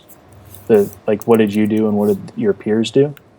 So Yeah. I just freaking made a list of everything I could think of, what everybody did. Like, you made an actual like list. I made an actual list. Yeah. Ah, I should try that. I kept trying to like describe it, and I don't think I'm like doing it good Yeah, enough. because I know he said it. This should only be like a couple sentences or something, like a paragraph. So I was like, okay, well, I'm not gonna go all out and say what we all did. I'll just give like the major points they did, and I was like, I did everything. Yeah, Tyler did everything. The rest of us just sucked ass. Nobody was able to call anybody else. Nobody got in contact. No one attended any meetings. No one attended any meetings. I was the only one every time. The only one. The only one in the documentation all the time. Okay, I think that's done. Ignore everyone's files they create on the Google Drive. Those were all Yeah. me. I just put people's names in there to make them feel better. Yeah. All right. I think that should be good. Yes, no, yes. Okay. Then I'll just punk that right there. And that should be good.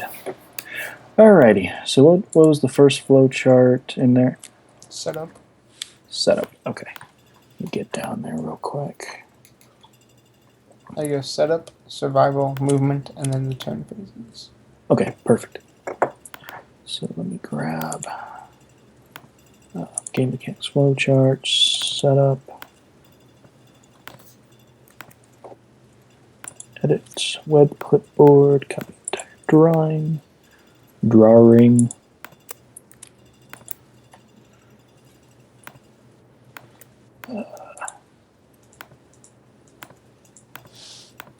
So there's the setup. Oh, okay. Yep. He said I was condensing too much on the feedback that I got from him. So I didn't condense too much. Yep, it's definitely bigger. Bigger's always better, right? It's not the size of the ship, it's the motion of the ocean.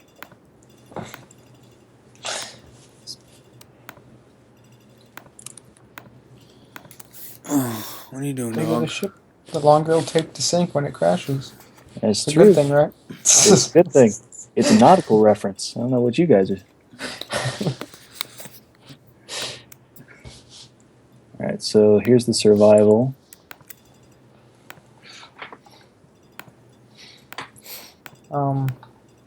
Okay, I was like, the survival takes up like two pages. I'm gonna have to really shrink this one down. Yeah, shrink it down, bro. Doesn't have to be that big. Wait till you see the movement I don't want to see. and the turn phase, which is the biggest one of all. These are dinky, and that's after I shrunk the Google drawing to fit the actual flowchart because I'll expand it out as big as I can, so I have enough room to work. There you go. Yeah, it's good. Well, now we're at 22 pages. And I still got Yeah. a card to add if it would load. Congratulations, everyone. We've now reached 22. Thank you very little. Anyone know where that what line that's from? I hate it. I Sounds know. familiar. Well, we're waiting. There's your movement one, and now finally, Holy Caddyshack. cow. This one's really pixely. what was it? Look at it. Like it's really unclean. Do you want me to try and copy it again? I don't know. It wouldn't matter if you copy it again. It's just the way it is. It's just so. There's just a lot of text, so it's really big, and I've got to make it small because of just how big the document is.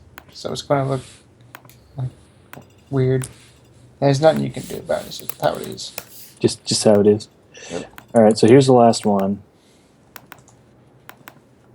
No, I don't want to copy shape. So what happens when you have images that are too big or too small. Yeah. All right, here come the turn phases. Ah! Oh, Oof. oof. Oh, wait, I'll let you finish what you're doing before No, I it's add. good. I got it. That's as good as it's gonna get.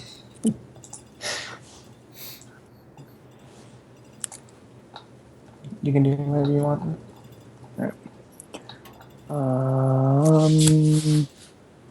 View, edit. Fwoosh. Shh. What the heck? Hold on. There we go.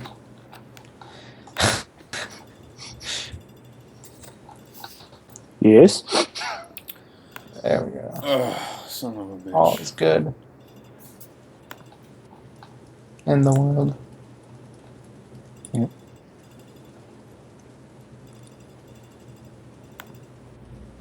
I don't know why that's so goofy looking. What the movement? No, It's 'cause not the. Yeah, Which the one? movement. The movement one. It's because it's just how it is. Let me try and copy that over again in case it did something weird. It's 'Cause I- the here. Let me go to the movement. Like, oh, there's my dogs. I'll go to the Like the actual flowchart. yeah, the actual flip. I can't think of the word for some reason. It's like, what's the word for it? Let it be known that I worked very hard not to over condense. Oh, that's why. It's very wide. We'll fix it, mon frere. I'm working on it.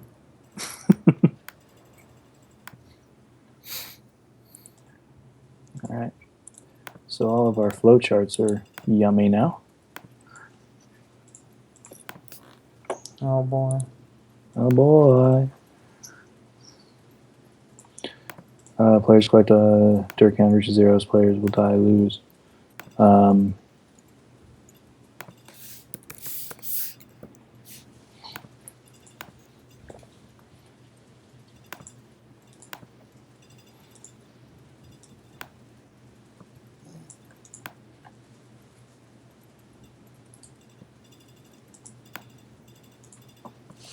Also, you spelt weather wrong. Oh. Well, Mr. I failed word told me it. I'm just messing with you. That hurts my feelings, man.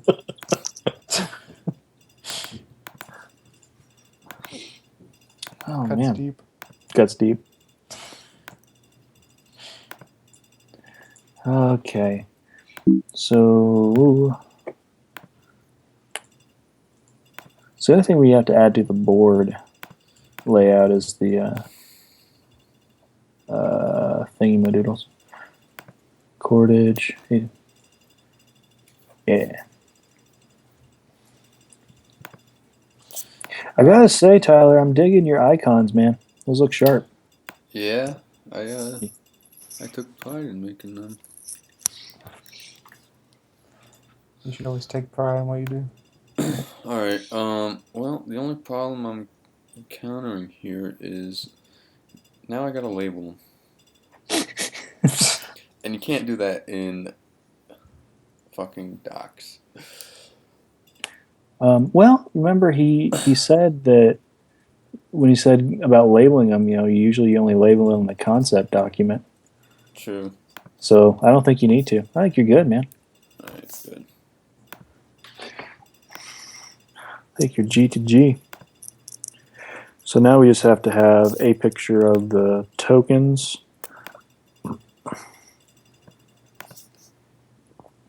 Oh, dude, did I tell you I figured out how to move multiple layers in GIMP? I think you did say something about moving multiple layers. Yeah, if you highlight a layer Mhm. and then you hit, there's a little chain. you click the chain of every layer that you want to move, Yeah. and then you can move them, and then you can unchain it. Because I was trying to figure out, because when I made that first text box at the bottom, Yeah. there was too much of a gap between the two, and I couldn't for the life of me figure out how to move it up because that layer had like it had a border around it that was a separate layer. The shadow was a separate layer. The text was like 6 different text boxes because you couldn't. For some reason, GIMP's text editing is crap, Yeah. and like, Can you come to this? did you mess up my flowchart, bro? Just want to make sure it looks right. I have a no here, and I don't know where it goes. Oh, that goes to this no. I forgot a yes. This no goes here, All right. and then this goes. One thing I'm gonna ask is, before the flow chart, Mike, you flagged the resources saying that we should add like their identification logo, but that is on the card itself. Yeah, go ahead and resolve that. That's done. That's G2G. And then other than that, the flow chart is the last thing we had flagged. Sounds good. Then we just have to go back and make sure we didn't Yeah. note something early. The whole logical. No thing. orphan headers. I fixed And- that. Okay. And this go to total fatigue greater than 0. Is that like the final doesn't have to go anywhere else? And that's just it, right? Yeah, that's the circles are ways to Yes. jump in and out. Okay. So this would go into the turn phases flowchart, Yep. but it goes to the diamond check for this in the flowchart.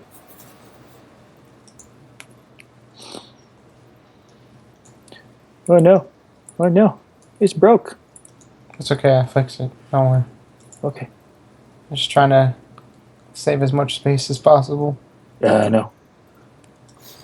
Like I said, he was like, "You're condensing too much, Mike." I said, "Okay."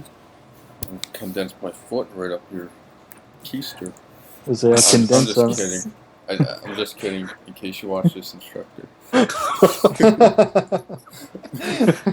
This is set to unlisted, right? No. I mean, only the people with the link can watch it. Well, it's public, so Mistakes were made. Yeah, mistakes were made here. So like I said, Jeffrey's a budding sword expert. I'm getting ready to test for my second degree in American Kempo, second degree black belt in American Kempo. I've done some military training. So You've done some military training, so we are a force to be reckoned with. Maybe we shouldn't be Team Awesome anymore. Maybe like if I could figure out a way of putting in like the A team. yeah, dude. A buddy, my best friend in high school, we were huge fans of the A team. And like in 8th grade, we were like, let's make a team that does the complete opposite of the A team, and we're like, so we'll be the opposite letter, which is Z. So we founded the Z team, and we just messed with so many people in high school. Like my brother, we made like 100 bomb thread notes and stuffed them in his locker. I mean, it was terrible, but it was funny. Well, that was back before that. Like people actually started bombing Yeah. schools and shit. I think did I hear Jeffrey had a question? Yes. What's up, buddy? And this, is there a point to this yes at all? Like, does it go anywhere? Can I just get rid of it? I think it was an extra yes. Get out of here. Because let's see, is the player at the base? No. Does yes goes down here? Does the player use an ability? Yes goes there. No goes over there. Does the player contribute storage? No goes to the contribution. Okay. Alrighty ho, should be good to go. Because that was the other thing you hit me on was the parallelogram has to have no more than two. Has to have exactly two arrows coming off of it. Yeah. So I fixed that, motherfucker. So that's done. So dice 20 sided. So we just need to put in the game feature or game components, we need the pictures of the the dice. dice and the tokens. I could do that real quick. Yeah, if you would. Just make a blue orb and a blue. Well, let's take a picture of actual tokens. He doesn't like pictures. Yeah, but these are physical thingamadoodles, though. So that's the thing. 'Cause But I you mean, the can't- cards are physical. And the Yes, board's you know- physical. Why don't we? I'll just illustrate. I'll just make a blue circle and say that's a token. there you go. I'm Make just your very piece. picky because he is picky. Well, yeah, no shit, man. I mean, I don't fault you for. Do you see how crazy I went when he said I was condensing too much in my flowcharts? All right, so let's. What are you doing, dog? All right, did you move the new movement over? What are you doing? I haven't yet. I will. I'm deleting the old one. But yeah, go ahead and delete the old one, and I'll move this one It over. should look a bit better. The detail I'm looking for web clipboard. I don't want to copy the shape. I want to copy the entire thing. There we go. All right, let's see. We should give each token a color. Water will be blue.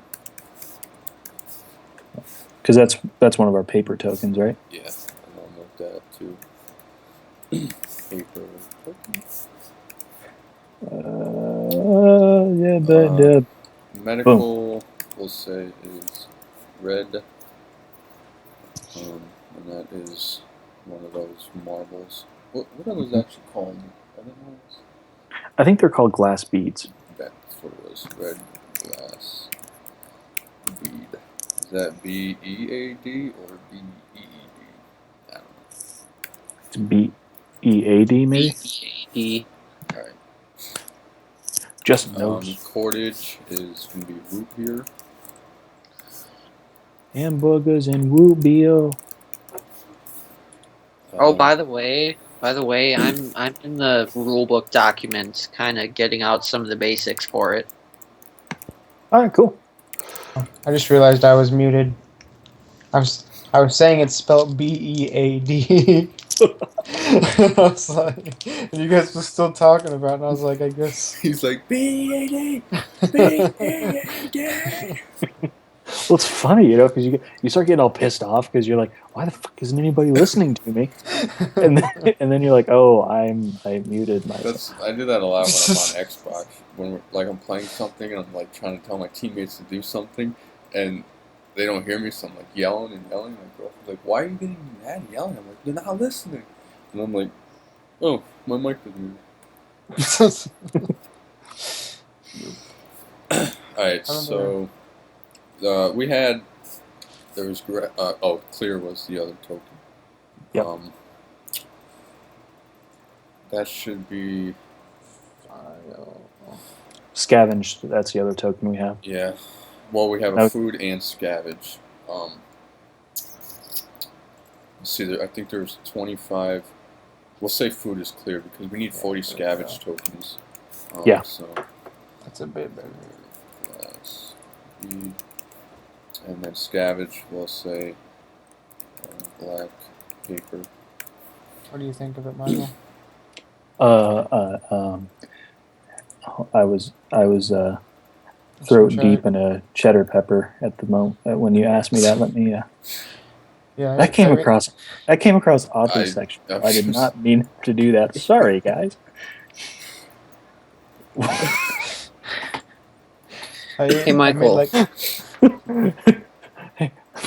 All right, hang on just a sec, Justin. I gotta look at something real quick.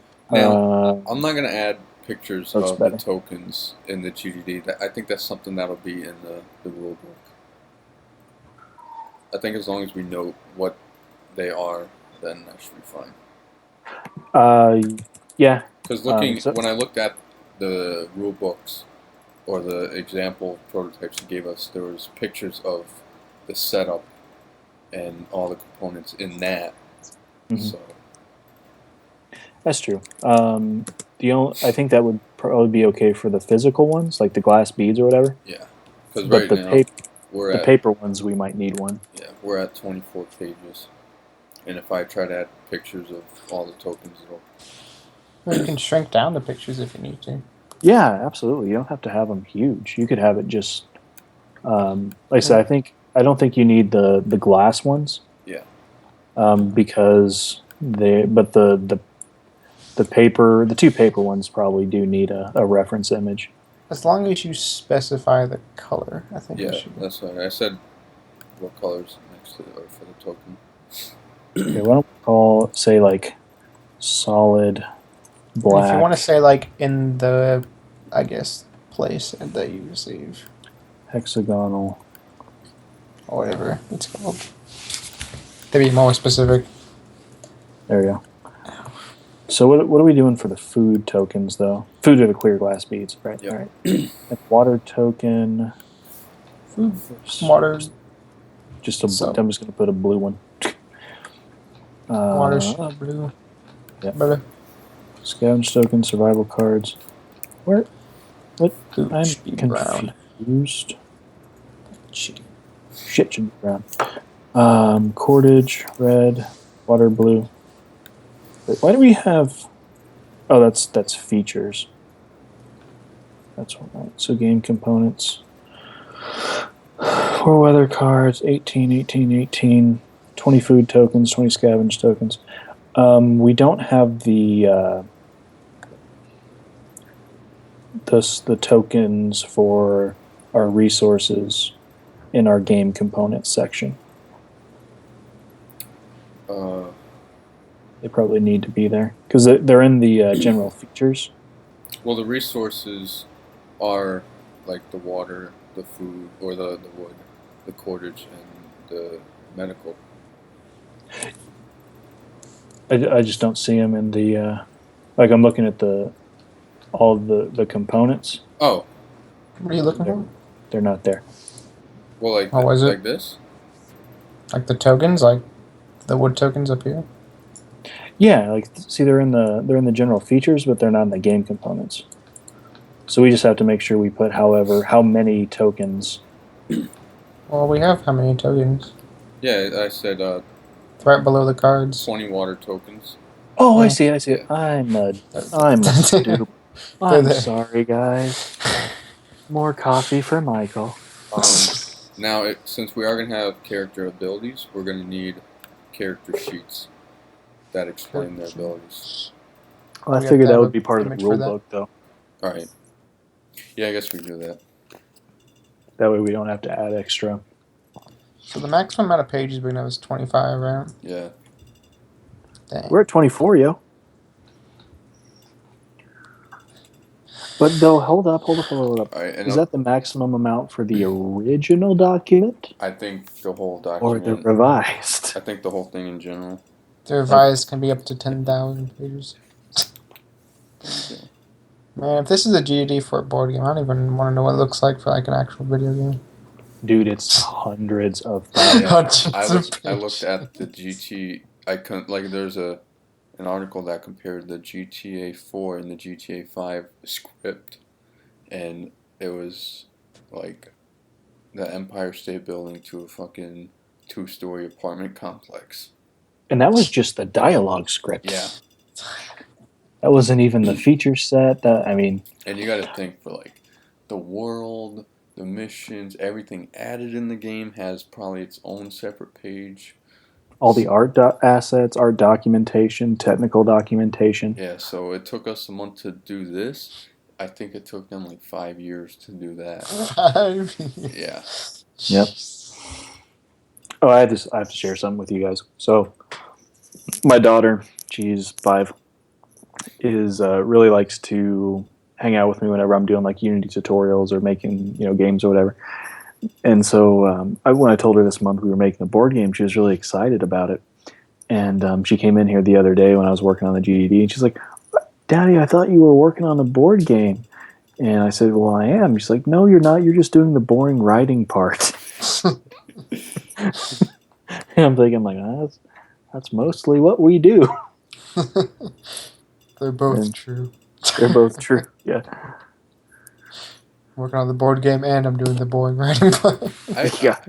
I think like what goes through a game designer's head when they're designing a game, like because I was also reading Fallout 4.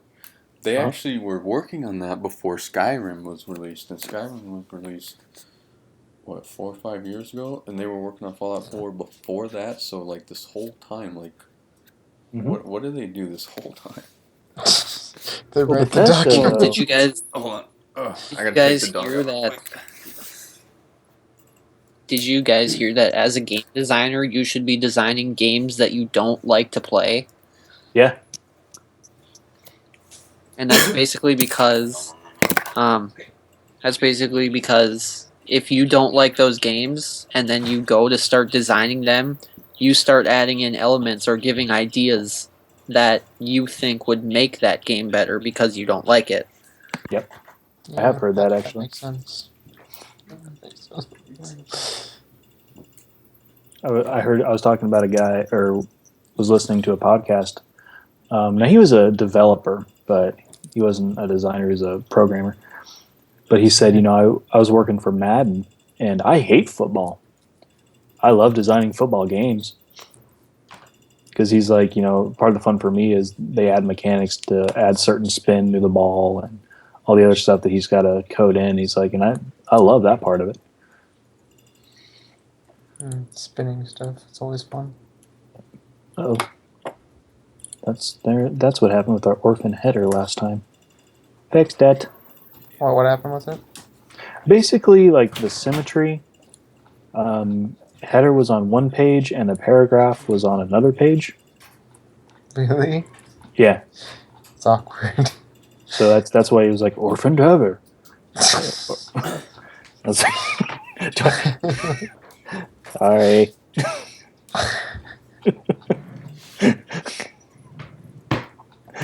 we're all just kind of like, but it kind of makes me wonder if this class is meant to put us through the grinder a little bit.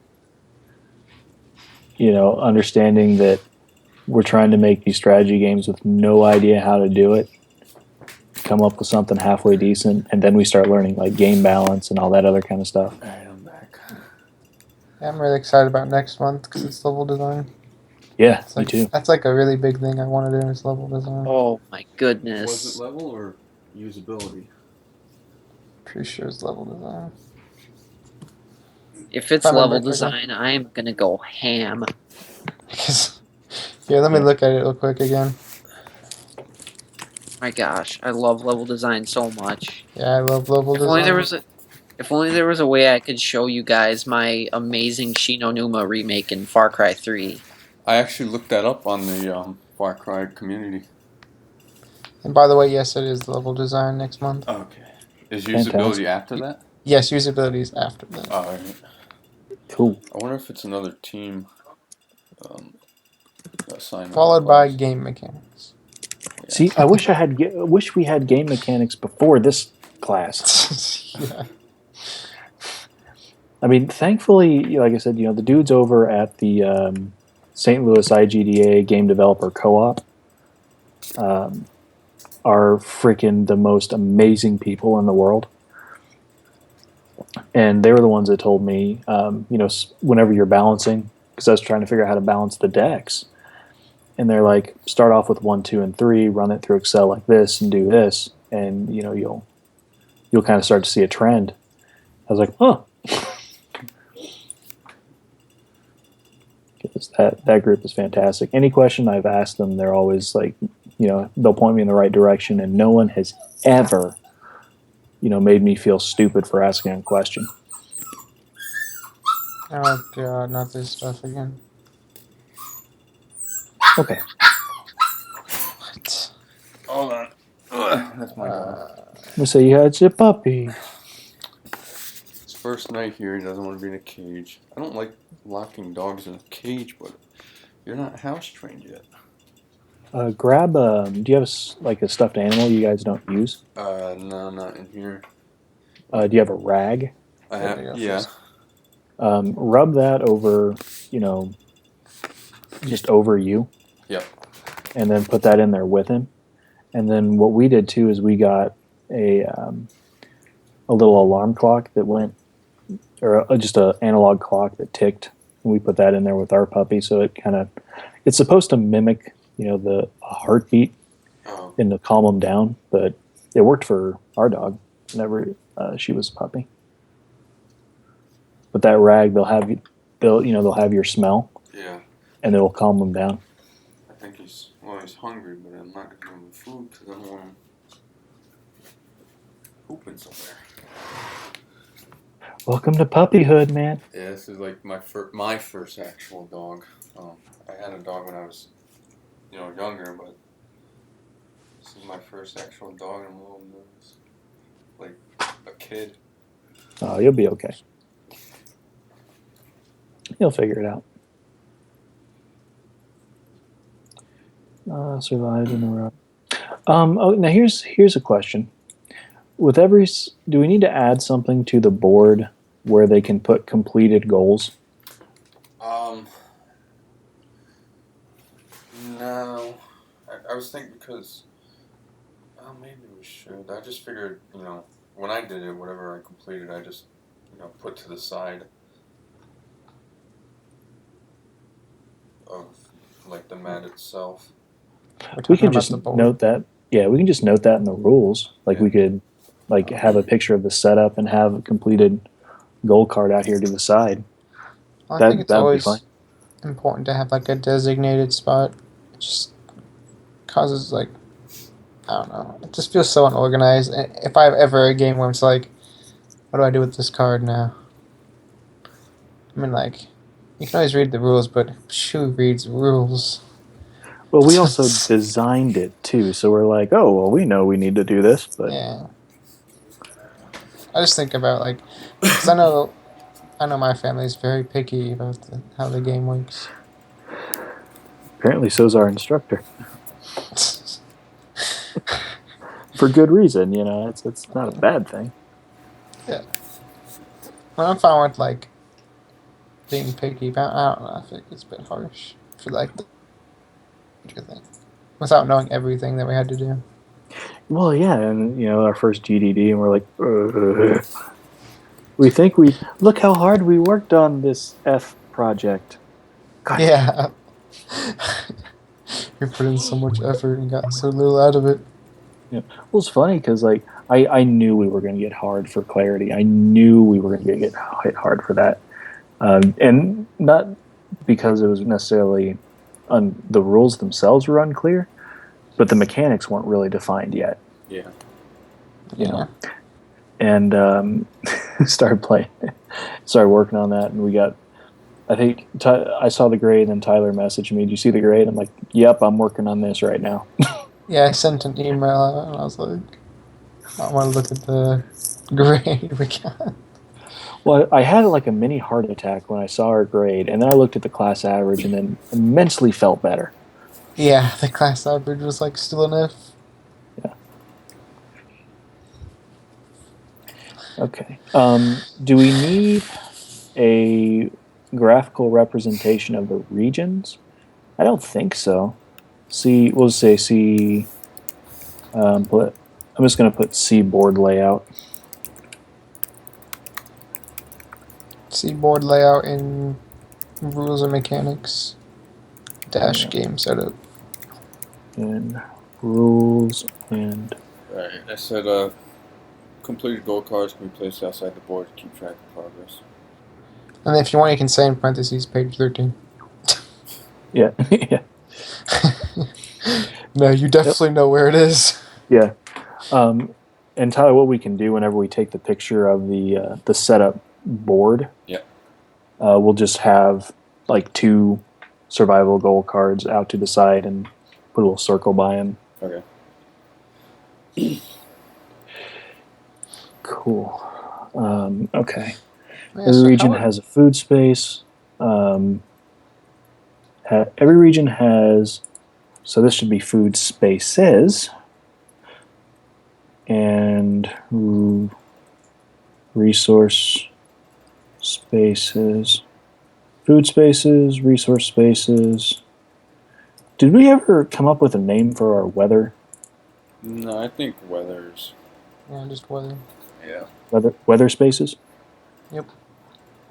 Okay, how do you spell weather, Mr. Word Failure Guy? W. Harsh man. WEATHER. All right. Spaces that are native to that region. Man, every time I hear native, I think of negative. Negative. Just because they sound similar almost. Yeah. Food space It's bad. regions and other spaces that are native to that region. Spaces combination of resources from regions to meet survival goals. Modifier. See general rules.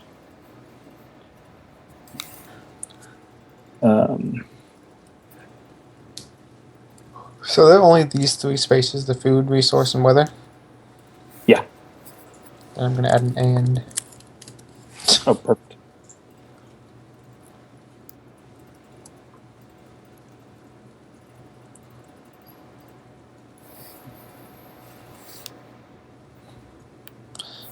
Oh yeah, did we change the suffrage counter to like suffering counter?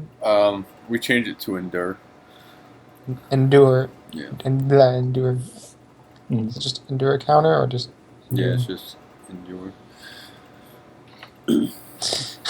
Because you put in the definition, I was like, oops. Well, every time I would type it out, it would autocorrect it to suffering, and I was like, well, we're not calling it suffering, we're calling it suffrage counter. Well, suffrage is a word, it's just not the right word. That one that you keep using. I love the Princess Bride reference. Oh, yeah, that was a good one. Because if you guys have never seen that movie, highly, highly recommend it. It is by far one of my favorite movies. I love that movie. It's a good movie. My stepdad introduced me to it. My wife actually introduced me to it. She was sitting there and she's like, "We're gonna watch The Princess Bride," and I'm like, "I don't want to watch a freaking chick flick." And that's what I thought first. I was like, And then you start watching it, and you're like, "This is freaking awesome." I know. I think the only chick flick that I really enjoyed, but I don't even consider it a chick flick, but American Beauty. Mm-hmm. Well, The Princess Bride is not a chick flick It's not a chick flick. It's by any stretch of the imagination. It's just a really good movie. It's really good. Actually, now I want to watch it again.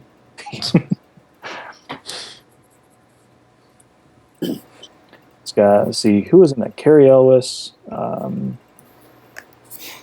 Oh, God. I forget who played Indigo Montoya. Billy I'm not Crystal good with played one of the witches. I'm not good with actors. I'm not a witch, I'm your wife. My name is Inigo Montoya. You killed my father.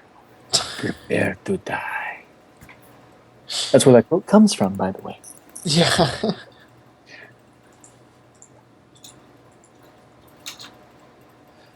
Okay. Each region has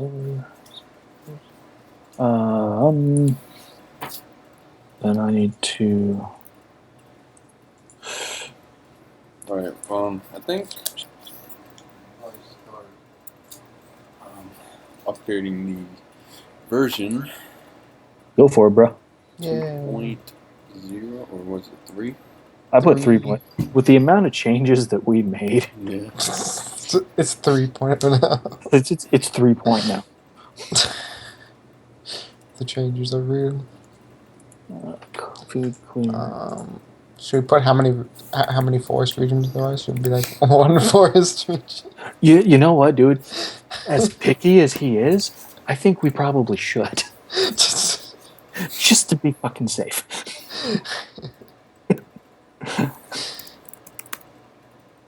Also, should we put how many of these tokens there are again down here?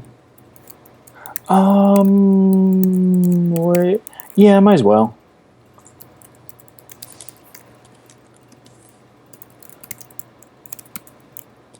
I'll just put it in like parentheses.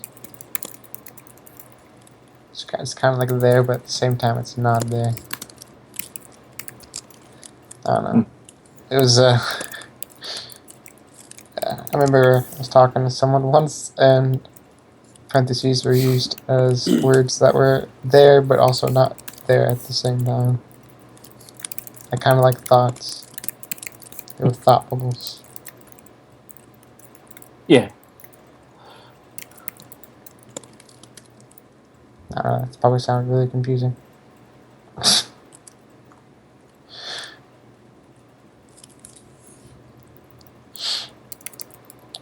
How many scavenge tokens are there? There's 40. 40. 40? Dang. One for so we have one for each space. Oh, like they're like the tokens that can like tell you that the place has been searched? Yeah. Those ones? I mean, I doubt that it's not feasibly possible for them to scavenge every space on the board in 1 month, but They could. I don't- Who knows? I don't want to House do math. rules. House rule, yeah. House Sure. rules.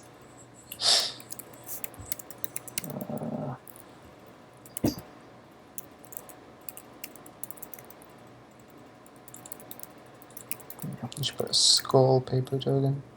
Yeah. Be Well, we'd have to make that. Okay, so the endurance counter, are we going to have a token that counts down on that? That's what I was thinking of, using the crystal, because I used the clear token and just slid it down, but I guess you can use that, or you can use anything else, really. Yeah, let's say endure counter along its path. We can use that as the skull token, Jeffrey. What? The The endurance counter. endurance, yeah. So I need to add that to the components. Drawing so many blanks right now. Token 1. Why did we change or reduce the research piles per region, so there's only one? I know we just discussed it earlier. We did that to pare down the scope. Yep. We also did it to encourage player choice and increase the strategic value of the region. Alright. I was in Thaled once. I can spin anything to sound halfway decent. You know, now I think about it, if you wanted to add an image of the tokens in here, Uh-huh. you could actually probably just put it like right next to the image of the That's what card. that's what I was thinking about doing. because then it wouldn't consume any extra space. Just the blank area that's kind of awkward to the right. So I was just looking at that. So I thought,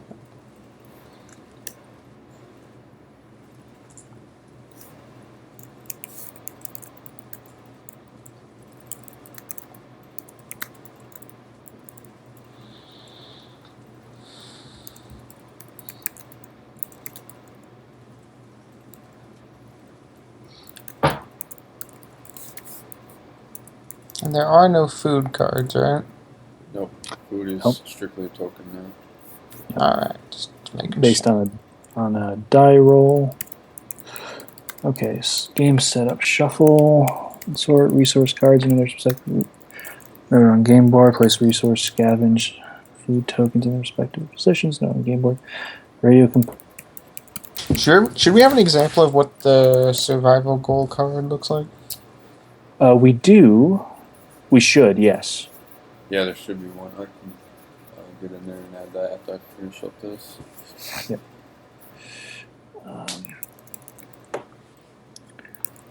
I think we had one somewhere, but it's just not in that list. We had all the other examples.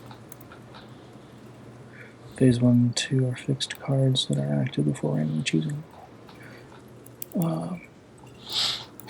Both cards are marked to inform players that are played in phase 1 and 2.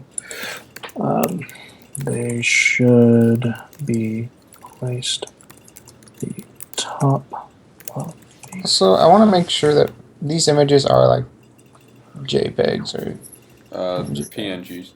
yeah. Yep. They are. Yeah, we talked about that because of last time. It was a, Yeah, last time. even because I was looking at a lot of like scripting classes and stuff, and I was sitting there. I was thinking how Word imports characters and stuff, and it said can't has an invalid character. I'm like, invalid character? What the?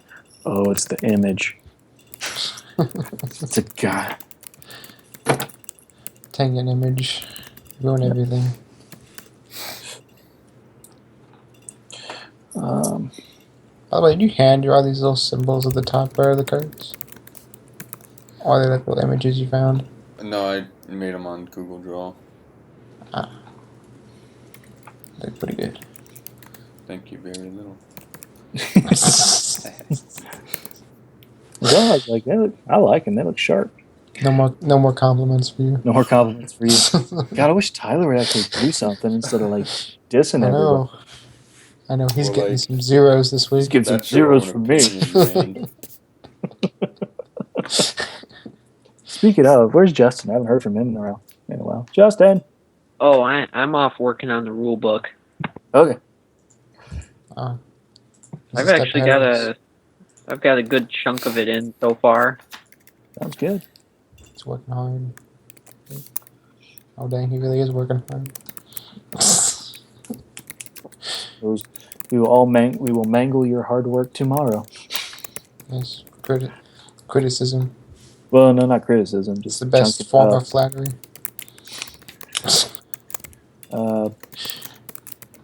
Turns it. Oh, you know what we forgot to put in the begin round stuff?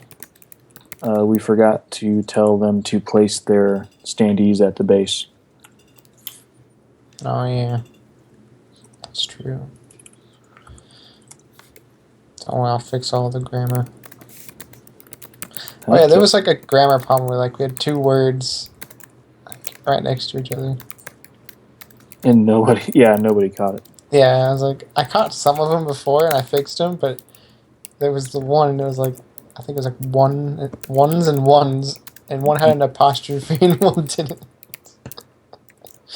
Thought that was funny. Which is probably why we didn't catch it, because they both had some different formatting, but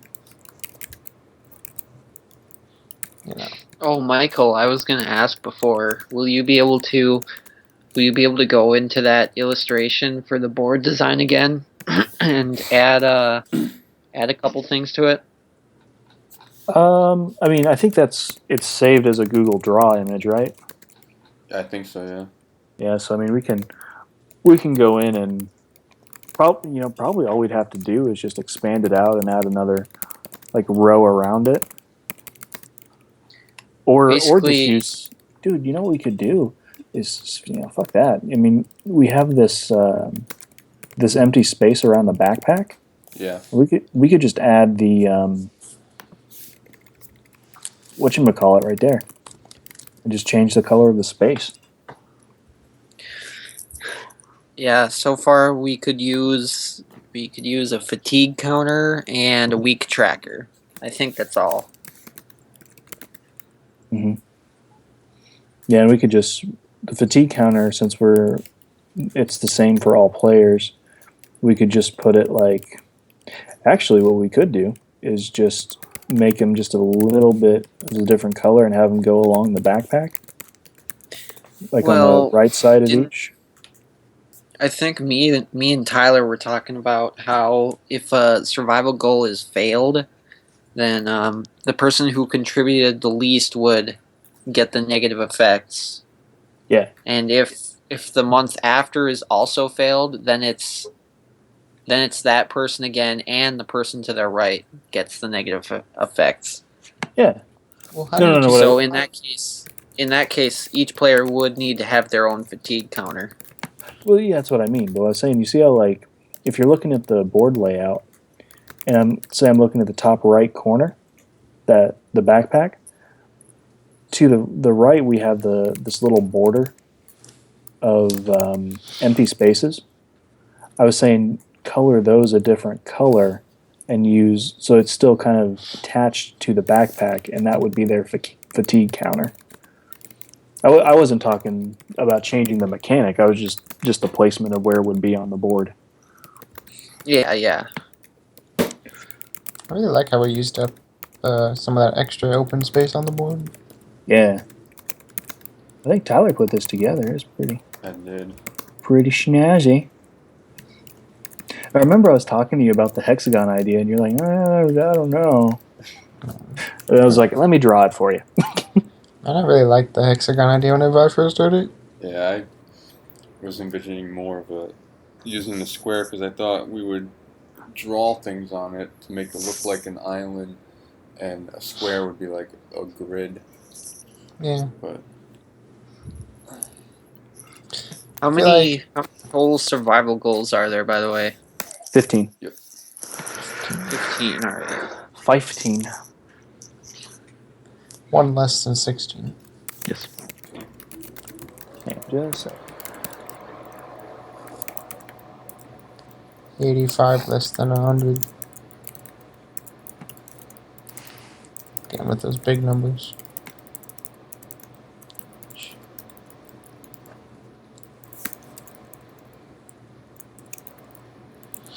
Man, I'm gonna need so many like different markers for this board. Yeah, should we put down like markers that you need to draw the board, or? Because I mean, people have to simulate this, right? yeah, but it'll probably just be all the materials that we already have. Well, I mean, like they only give you 4 markers. Yeah, which is what we used. But if you Right. have more, I mean, I tried using dry erase markers on the cards, and they actually did not, or on the mat, and it did not erase with water. Oh, mine erased. Oh, Do you have like?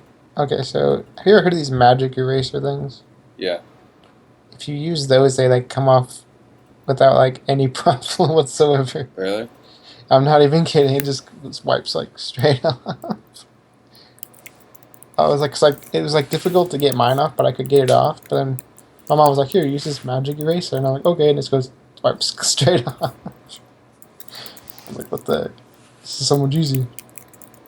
So there's some advice for anyone who wants to use different color markers.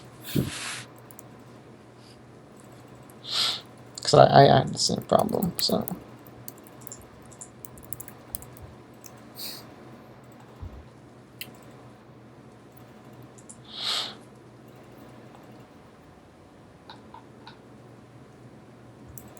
And how do you design, like it's easy to, like write it here and like just make it a darker like red, but how do you make it or darker green, but how do you make it like, on the board darker? Oh, you'd have to go to the actual board and the finalized ideas and make it darker that way, and then re-download it and re-upload it on here. Well, what I mean like is when people like draw the board. Oh shoot. Yeah. It's like, I mean, it's a good idea, but it's just to draw it. I mean, markers don't exactly have a light shade and a dark shade. Well, we'll just have to use the black to color in with it, I guess.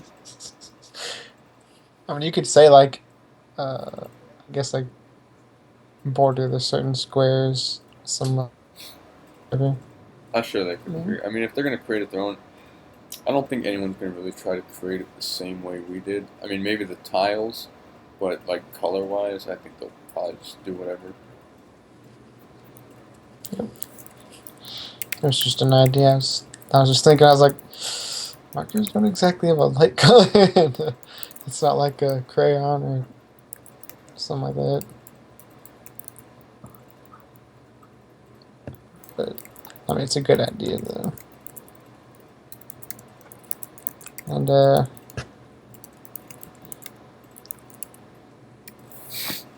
so is the base not gonna have like a specific color to it?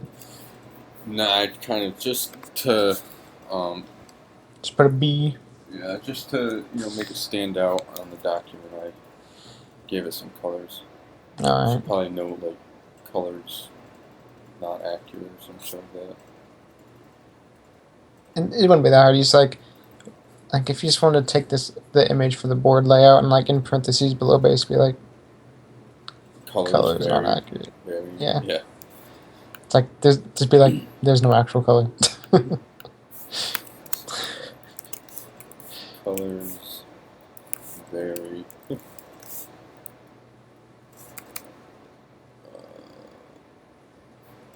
Just put like there's no color for. I feel like that's something we have to address now.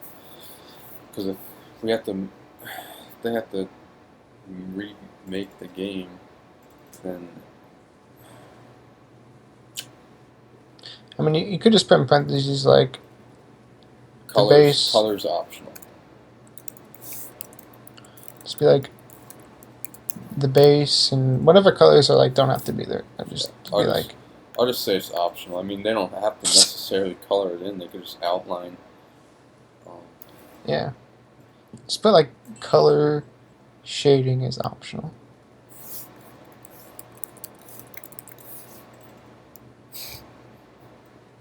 And if he's So like it's like, a few messages or comments on his, like, well, what if people are too lazy? Don't want to color it in.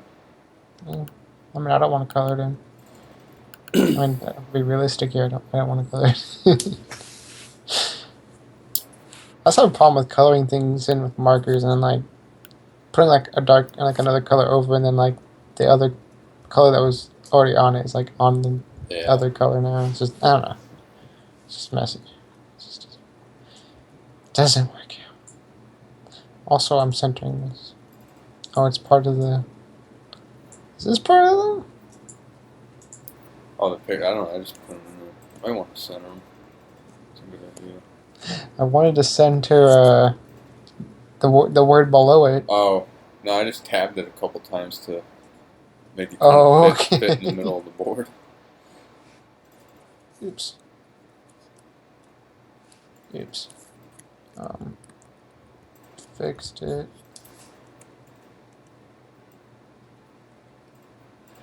Alright, let's see. The only other thing in here that's flagged is explaining the strength, which we did. But we just gotta go back and kind of give the characters. Also, we need an example for the survival goal. Oh, shoot, yeah. You gotta do that. A reminder. And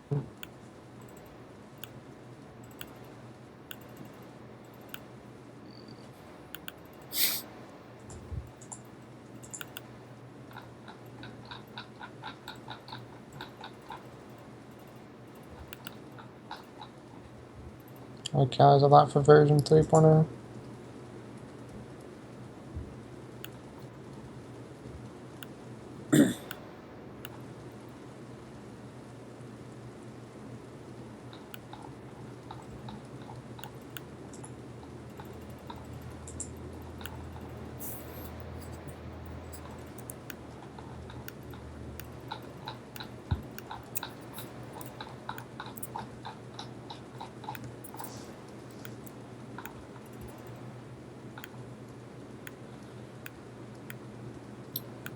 Okay, did we get rid of everything in the rule, like the questions or something? Yeah, because he said that those questions we had didn't, weren't even necessary. So, like, whatever, dude.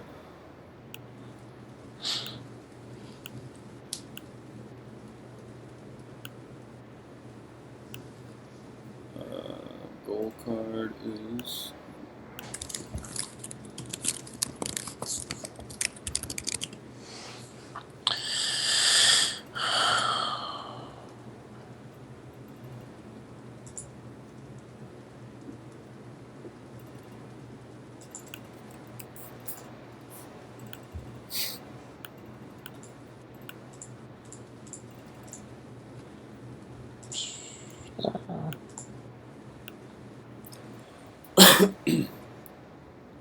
Oh man. Is there a, I guess like a template he wanted us to use for the rulebook? No, he didn't say anything about it, so I went online and kind of looked at a template. But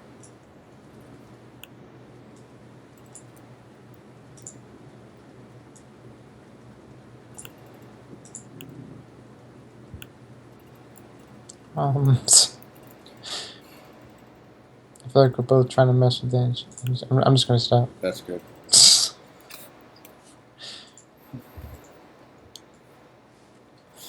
All right. Let's see. Let's go back and work on the character bios. Is everyone okay if we change the bios around to make them fit their abilities? I already changed my John letter to have the hunter part in it. What do you mean?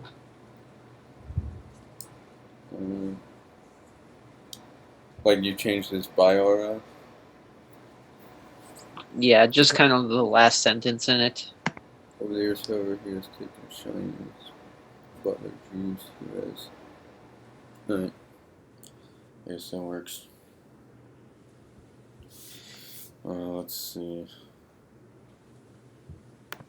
Do I need to change my story at all? You could just try to add something in there that says he's got strength. Like, what if we switched, made your guy the hunter because you says that he's gone on camping trips and survival Yeah. and fishing. What if we switched and gave you the hunter and gave John Letter the strength? We could say that John Letter was like worked out a lot. Yeah. I mean, maybe we don't even have to say anything. I mean, I'm okay with it.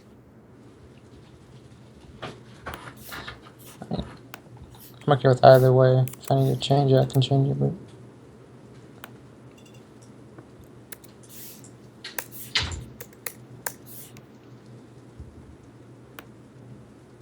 I'm gonna get rid of this. Oh, never mind. Magic. Alright, then what did John Letter do with his butler Jeeves? He worked out. Yeah, we could say worked out. I work out. He got a physical training. Or we can His butler trained him.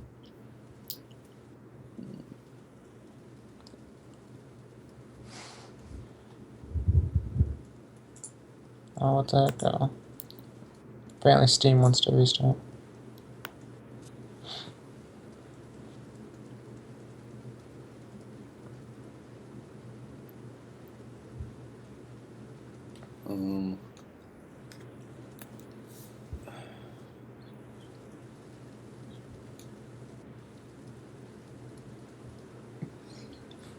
That was funny. I told people the name I use for the person, and like, yep, that's a very creative name.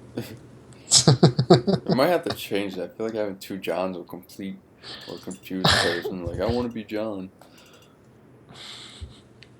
I mean, I can come up with another name, I'm sure. Just go to like a random name generator website. Actually, funny thing is, when I took programming, Yeah. we actually learned how to make random name generators. Really? Yeah. And it's the most ridiculous thing ever because it never comes up with like a proper name, or it rarely does. Yeah. But it uses like a proper like format to where it doesn't like seem like unnatural, completely unnatural, like a bunch of random letters. You mean it randomly generates pronounceable names? I wouldn't say pronounceable names, but it wouldn't generate, so it'd be like A 4 times and then something else. It'd have like, and it'd go like, would have like vowels and like whatnot, like in like a good way, so it would actually like be more like, I guess, as a name than just like 4 A's and then like a W. There was something I remember. I think there was a video by the Game Theorists or something that did a video on if we will ever run out of names, and he did it based on the number of pronounceable names. Justin, in your character bio, you said he ended up channeling his frustrations in the only way he knows how, by sassing the workers in the mansion. What if we change that to say he channeled his frustration by exercising? which would reflect on why he has the strength ability. Yeah, that would actually make sense. You could do that. Right.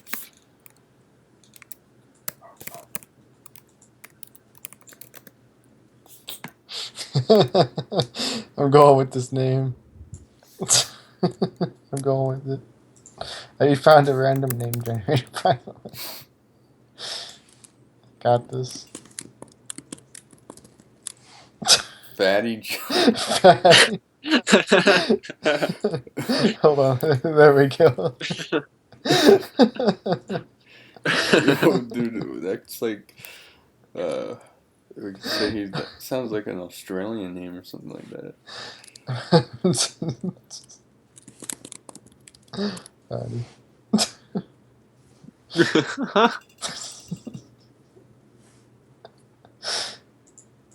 It's the best name ever.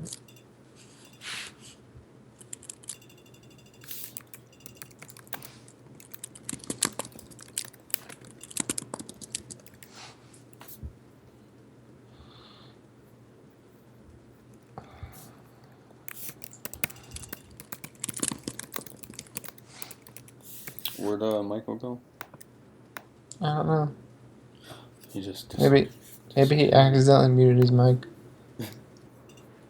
It tends to be a trend going on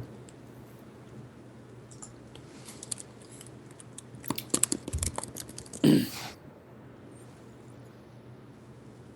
What other kinds of tokens do we have besides the ones that represent resources? We I have think that's it. We have a token for each. Well, I mean, we got ones for the counters and stuff, right? we have scavenge tokens, endure token, 20 food tokens, 20 wood tokens, 20 cordage, 20 medical, 20 water. I think that's it for tokens. I gotta find those. Oh, here they are. I see them.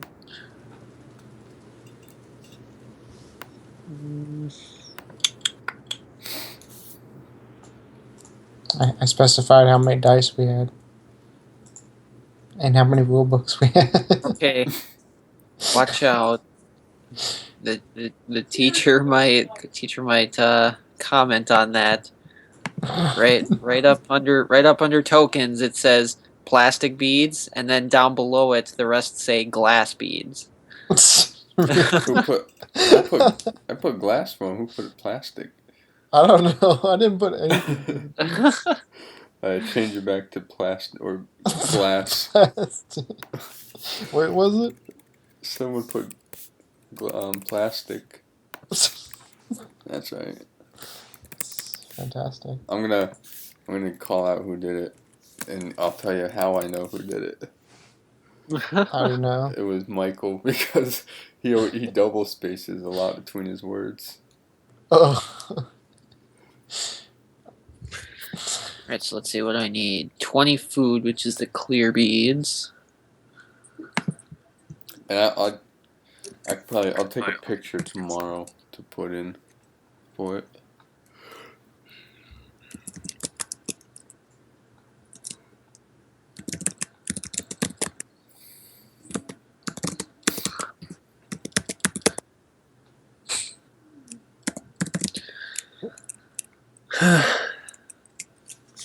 Okay. Did you see the rule book so far, Tyler? Yeah, I'm looking at it. Did you get this idea from a template or? No, I'm just building it up myself. Okay. I'm back. Oh, welcome back. Greetings. What happened to you? I had to switch rooms, and then I had to put my daughter to bed and put my wife to bed and get all that good stuff done. It's just quiet for so long. All right, so where are we? I think we're pretty much. I think we're done with the GDD. Oh yeah. Yeah. Jeff and I went through and changed up the characters' bios a little bit to kind of fit their abilities. Okay. I mean, maybe we could work on that a little more. Well, that can kind of go to the rule book too. We can work on that. Yeah. So the only thing we need to do is update the board layout to reflect the new pieces that we had. Which were Yes. The It should be the fatigue counters and the weak tracker. okay. Delete that one. Let's go to in-game board and so we're weak tracker. weak tracker and a fatigue tracker. And you are in where? Finalized designs. So each person's gonna have a fatigue tracker. Yeah. So we can do like the outside rim, and what is it? 5 we said. So 1, 2, 3, 4. You can put it like right, like I guess like below where Let's the color backpack is. those. If you know what I mean. I'm just gonna put them right on the border of it. Yeah, that's kind of what I meant. But it What was confusing how I was trying to describe it, which is reasonable. You said we were doing 5 or 6. 10. 10. I think 1,000.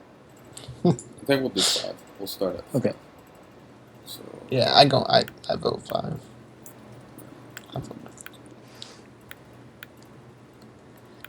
I think that's what I did. I tested with 2 was 5. Mhm. So What color are you making them? Blue? yeah, I got a custom turquoise. blue, like a preset. Gotta make him turquoise. That way they think we're fancy. 'Cause no one ever uses turquoise. There we go. For some reason it didn't change that one. Oh, because it had that line marked over it. Oh, okay. Alright, so let's. Where's the image at for it? It's in the finished designs folder in week 3.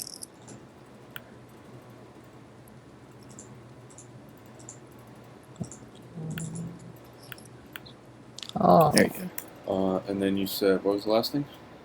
A weak tracker? Yeah. oh yeah.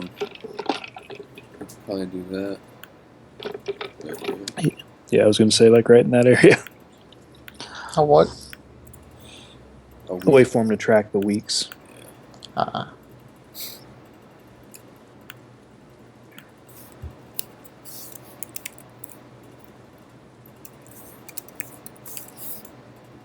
Does that mean we need like a token for the week tracker?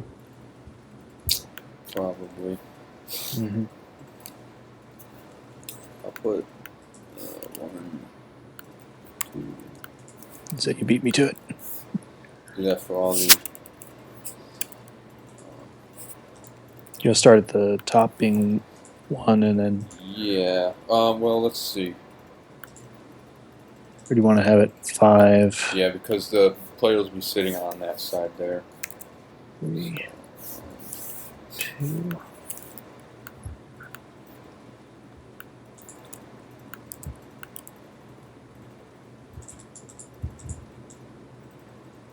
Right? Yeah. Whatever's on one side, it would be flipped on the other side because where the players would be sitting. So it would So this be, would be it would be ascending then. yeah, 5, 4, 3, 2. Oh yeah, the 5 should always be in the center. Whoa. Magic. So we'll have that. Was there another deck we wanted to add to it? Like another deck pile? Can't have like a discard pile or something. I might just be completely making this up. Well, we had something that we wanted to have for a, The survival goal tracks. yeah. Man, this board is bloated. Bloated. Bloated.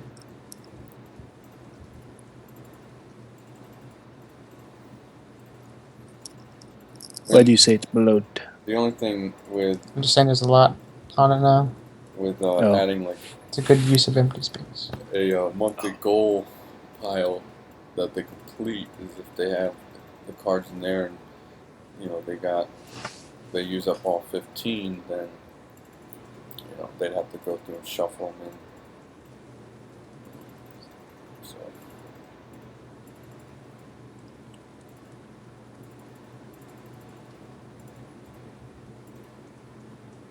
So we're changing the bottom ones too. There we go. So now that should be mirrored on both sides. It's not mirrored. What? yeah, we had it right the first time. I think it was right the first time. God damn it. I was trying to say something, but all is good now. All right, does that look Eight. better? Yes, Are we satisfied with that? it is superb. All right, download. Hang on, wait. No, those would remain the same. It's like Yeah, those are the same. yeah. What? You don't. It's I'm like, stepping back. Alright, I'm not doing it. It's Fuck like that. No. down here, player 1 says this. What is this Oh, good. tile? This player down here, so he's going to be sitting Such a facing into the board, whereas the player up here would be looking into the board also. So you want it descending, going to them. So Whatever you say. You know what? I had the 3 right every time. you did. Yeah. All right, are we good? Can I download and add it? I think we're good. I think we're good.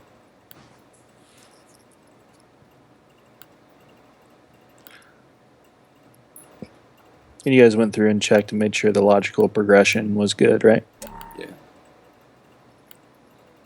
I already made a space for the image too. Just gotta paste it in there. My cursor's kind of where it is.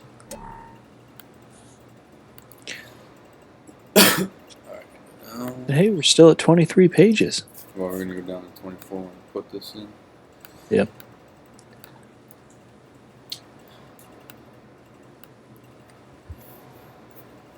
Hey, did we ever put in a monthly goal card image? Yeah, I put Yeah. I just put one in before. Okay. I got that one. Alright, that's good right there. That's not because that thing's down there, so shorten it a little bit. Just gotta. Whatever. Yeah. Full color shading is optional.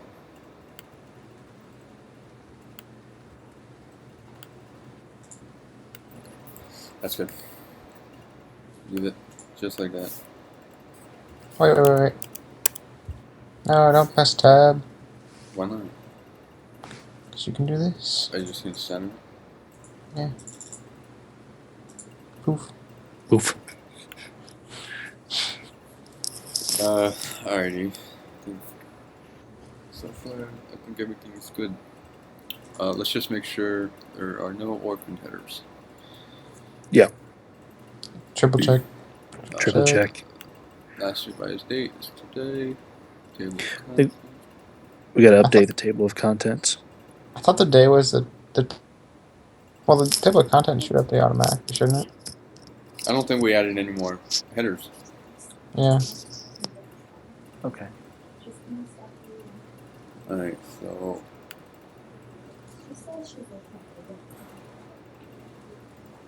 Okay. Well, And version 3.0 is like has everything that. that's got to be a header or in the table of contents. Oh yeah. That- That's what I'm saying. So we got to get rid of that. Wait a minute. Hold up. Wait. Stop it. Nope. Ah. Well, what the heck? That thing's like super thick looking. What the- It's all bold. Yeah. Unbold that. Unbold. Who bolded that crap? I already fixed it. Don't worry. Did we have them all underlined before too? Yeah, they were all underlined. Alright, so game overview. good. Also, the font looks bigger. Just like Now the normal. character card or um, um, they don't really control that, do they? Or are we doing character cards? No, Or we just I doing- guess it'll just be the characters will be in the rule book, and they just decide who they want to be, and then whatever the avatar, whatever they're using, will be that player.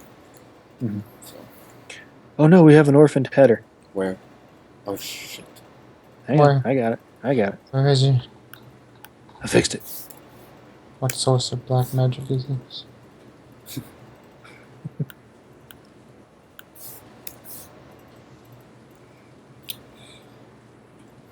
Alright, so we go back through looking for.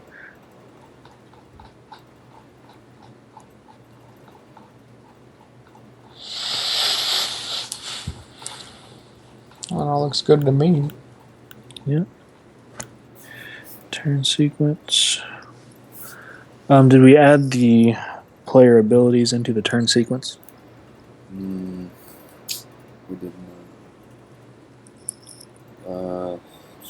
That would be. That would be an option off of after movement, right? Yeah. Would that be if you land on like a resource? Would you Yes. say usability? Mhm. So you have to say like when you land on a resource. But some abilities don't have to do with resources, though. Or what do So they it have to could do? be. No, so I guess it doesn't really have to go in turn sequence. Well, it's part of your turn. It's just. It doesn't have to be related to the space. Just be like after moving. I don't know. What are all the effects? I'm gonna look through all of them real quick. Okay. Where you going, dog? You better not go piss someone. Where are all the players out here? There. Let's see, strength. Once per act, you can gain additional token. Oh, hold on. I think he's trying to. Let me take him out. 2 point to add additional food token to their total. What's around? +1 to any water card draw.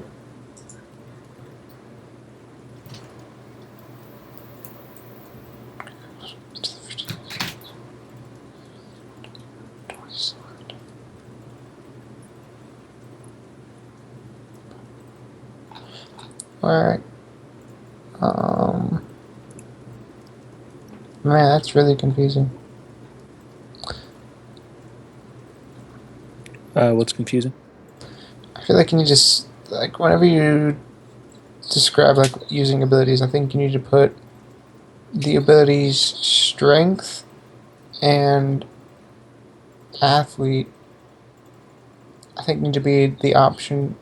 They have the option to choose it at the beginning of their turn Oh, put it in there. Sounds good to me. because they both go based on sacrificing something to gain something. Add her in there. Then water conservation and hunter would be when you land on The space. space. Stick her in there.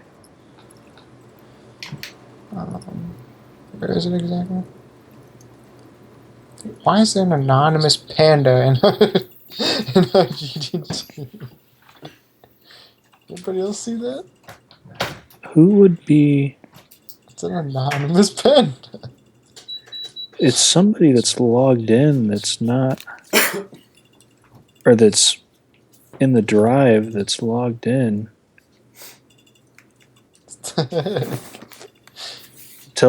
Identify yourself. Anonymous panda. Anonymous panda. Whoever that was in there before. He's messing with our stuff, man.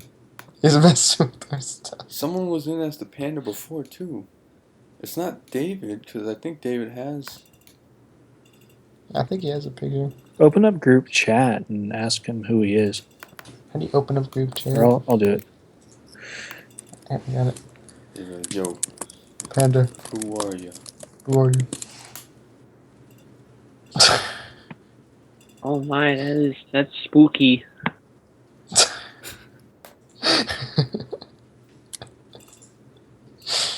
What am I supposed to add this in it? Oh, I had caps lock on. My bad. My bad. Where am I adding this in it? What? What are we doing? I'm adding in the abilities. Oh. Where was I adding that? Turn sequence. Turn sequence. Okay.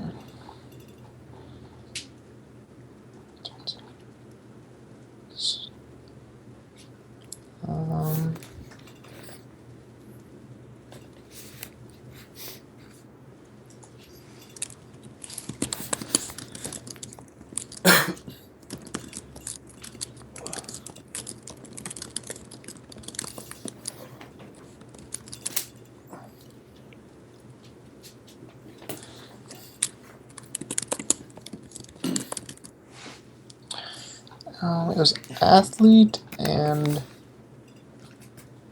kick him. Can we kick him?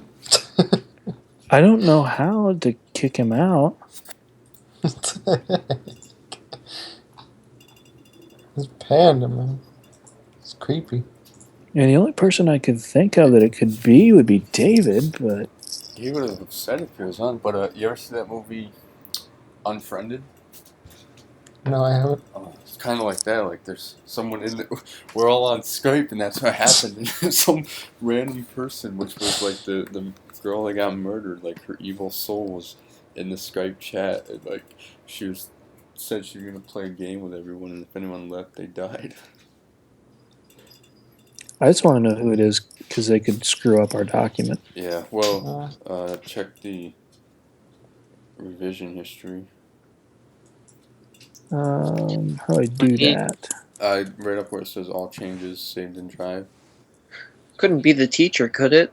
No. No, he's not. I've only given the link out to you guys.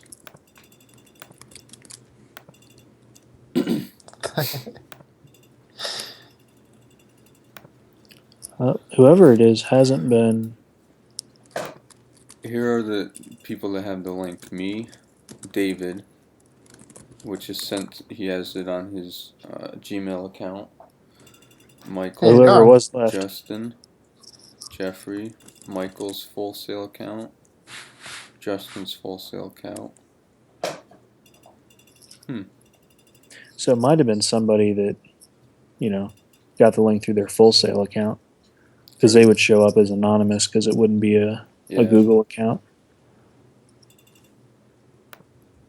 But doesn't Wonder if- everyone have a Google account? So then, if that was the case, it would probably be like David logging in for something else.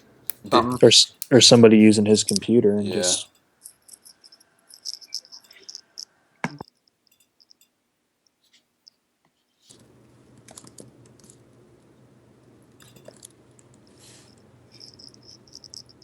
You go, man, Fluffy. Yeah. If you can use the Alright. cat box, then you can go in the cat box. You're small enough. Good luck with that. All right, so that get added to the turn sequence. I'm trying to add the Um, other two, but I'm trying to find out where to put them. what are we using to represent the players? We don't have any tokens or standees for them yet. Are we gonna have standees or just use tokens? Well, I think we'll have standees. Like he said that you can have art assets or standees in your prototype, but if you don't have them, like you just have to put what they would look like. Yeah. And then just use tokens because the gameplay wouldn't change. Now What was I it think called? It was water something. water conservation. And I think didn't David say he was mocking up some? Yeah, some characters.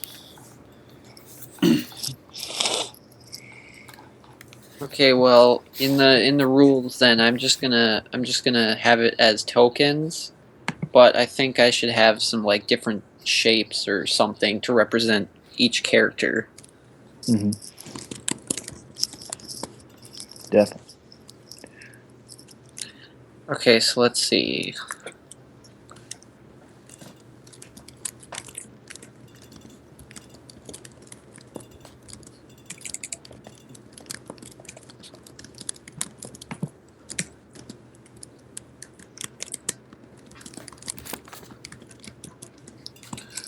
Yeah, we'll add all the story elements later.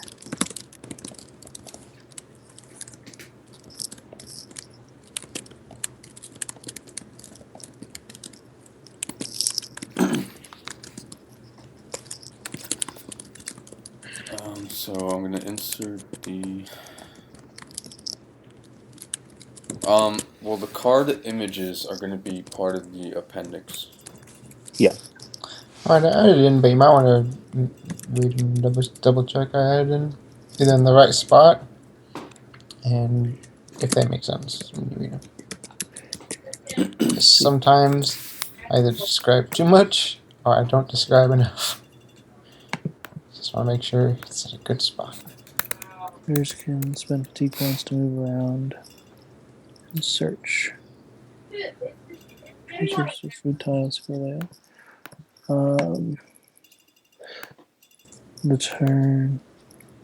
This point of the turn. People with the. I'm gonna switch this around just a little bit. It's fine.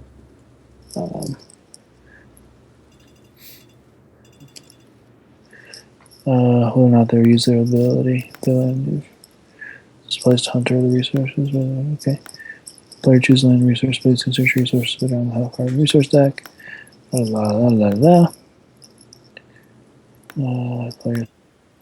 back. Yeah, that works Alright. there. And then we just gotta add the other two in. Well, I have athlete and strength up here. Up where? Oh yeah. Yeah. Whether or not they will use their ability. Yeah. Except for since it's a different part of the town. Sounds good. Looks good to me.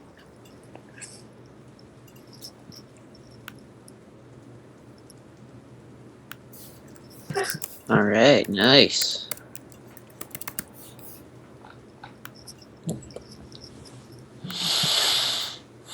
Movement flow chart still looks like piss. Which one? The movement flow. It's nothing that you did. It just. I mean, it looks better than it did. At least Yeah, it it's looks a kind of lot better. readable. Now, Looks isn't it gonna change when we download it? Whenever we download it, we're going to delete them. We have to go and copy and paste them individually. Oh yeah, that's right. So I don't know what it will look like, but it's because it's so long. Yeah. There's not much you can change about that. Like, Mm-hmm. so and when we scrunch it down, it just looks bad. Like I said, it's you made it look as good as possible, so it's nothing on you at all. I mean, it's not on any of us. It's just how it is. how it is. It's like the way it's supposed to look because of how things are laid out. Mm-hmm. Like, And once we get like the basic rules put into the rule book, we should kind of talk about how we're going to break them up by section. Because a lot of rule books, they have the first page or first couple of pages is a game overview where it introduces the story, and then you have like a turn sequence, and then you go into the minutia of the turn sequence later in the book.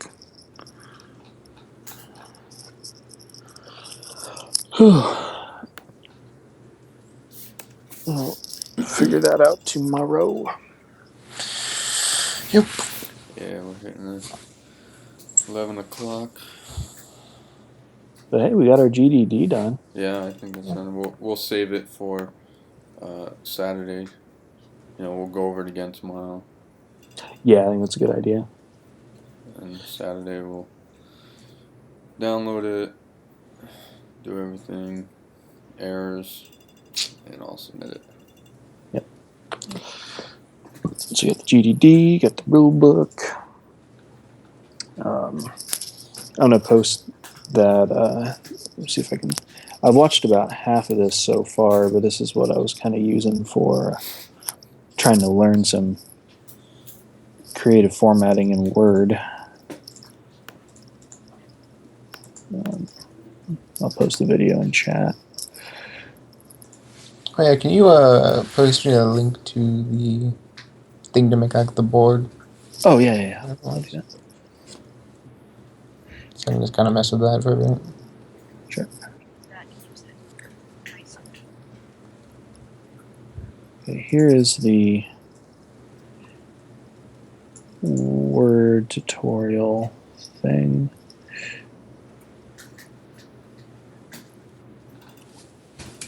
And then Tutorials, oh boy. bring up Roll20. Nope. Roll20 online.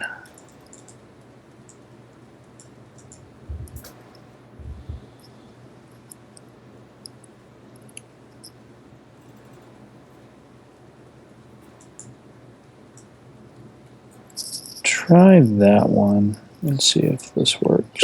What are you trying to give them the link to the Roll20? Yeah, Should just be roll20.net.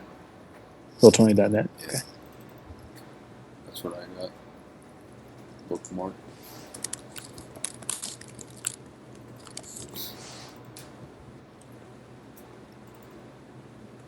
Alright, I got it. Do you have to make an account and then make it? Yeah. Alright. The account's free, so it's.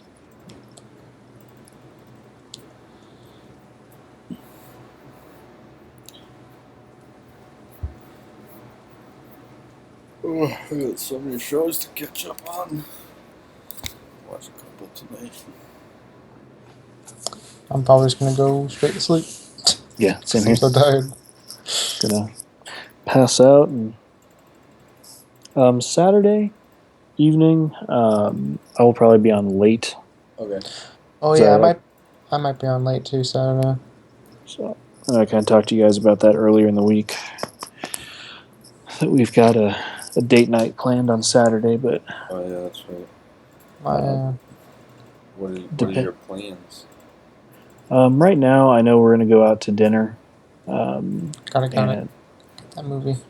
yeah, and we may go see a movie. I don't know if we're going to or not, but If you do, what are you gonna see? kind of going back between The Man from U.N.C.L.E. and Agent 47. Yeah.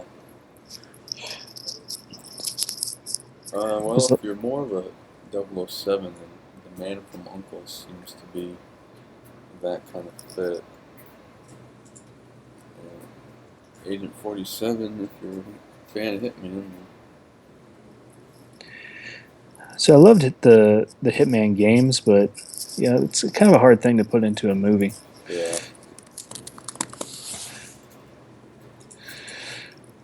So I don't know. We may just have. All I know is my parents are watching the kids, and they're staying overnight at their house. So be nice and quiet. Good deal.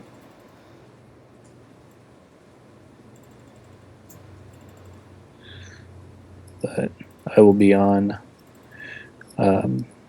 tomorrow and then Well, Sunday and if don't like rush Saturday night, go out and enjoy yourself. If you make it back in time, make it back in time. No big deal. Yep. You gotta So- stop smell roses sometime. it's true. Like I said, I think yeah. the cool thing about it is we are. I'm gonna go ahead and call it that we are officially out of crunch time Yeah. on this Like, on I think fixing the game. I think tomorrow we should manage to get the rule book done, Mhm. and then Saturday if we have to work on it a little bit, that's fine. But or even Sunday we can do this if you're not able to come back in time. Set up the game, and try to play it, over Skype or something. Yeah, definitely. because I think we played the most we played is 3 rounds, Yeah. and it seems to work, which is good. Yeah, I think I've got a pretty good amount into the rulebook so far, and at the bottom there's, a couple extra things that are set up for putting text in. Okay, that's good. And we can do all the artwork, and I figured out how to put a cool little border around our pages and word and all that kind of cool stuff to Well, give it a little bit more production if you quality. wanted that, I could have told you. I do. I don't know, man. You failed Word. But I learned something. Come on. Oh. It's harsh, man. Cuts deeper than any blade. Clips deeper than any blade. Ah. Got to get some stitches. All right, so art-wise, the only things that we need are really just the character Concepts. concepts, yeah. And maybe like regions, like a forest. Just not to say that's what the region looks like, but just to add, art to the rule book. Yeah. I agree. All the cards will be. I got them in a slide. I'm hoping I can just put that in here. If not, I can do it individually, but they'll all be part of the appendix. Yep.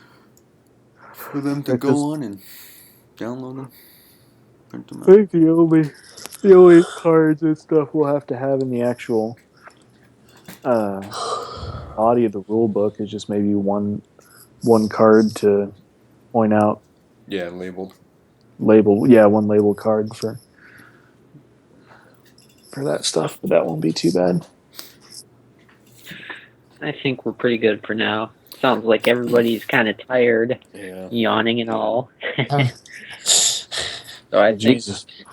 What? Nah. Well, as producer, that is enough working on it tonight. Everyone, close your browsers. Can't quite do that. I need some things open. All right. Close your tabs then. Close the tab. I am all about. Oh. Bam, bam, bam. Rest in peace, tabs. So, I think what I'd like to try to do sometime tomorrow is, the most I can do at work is try and run a month with the abilities and see how that works. Yeah, I'll run that too. They might need to be tweaked a little. I don't think they should have any problems. I don't either, but just to say that we did it so there's no surprises. Yeah, the only thing I see is if they have a base of 5 fatigue and they get rid of 1 to do something, or put them at 4, which could be pushing them to not make it home. So if anything, we'll probably boost the fatigue to 6 base. But well, they only lose it for that one turn, though. Yeah, is it only for the one turn or like the one? Yeah. Yeah, true. So maybe we don't have to do that. So if they decide to use it on round 2, then it's only that round that they lose it and they'll get it back. 5 back the next round. Yeah. Okay. Well, that's basically all we need to play test for, though, right? Is the fatigue to make sure it's the right amount. Yep. Yeah. That's pretty much it. Much. So, and they can only use the ability, they can only use it once per month. Yeah. So if they use it in week 1, it's only like the one to get an extra backpack space. They use it in week 1. They'll have 8 backpack space for the remainder of the month, but it'll reset next round. And now, are they going to only have that 4 fatigue for the rest of the month, or is it just that round that they have the 4 fatigue? Just that round. Okay, so it resets next round. Okay. And that'll also kind of play into the like if they fail a goal and they're one of those people that have minus the fatigue for the punishment. Yeah. That directly affects whether or not they can use their ability too, because now it's like, do I want to try and use my ability, or do I want to try and fix my movement? So it changes the game space in a dynamic way, which is a good thing. So, Well, alrighty. I'm gonna stop the recording. good job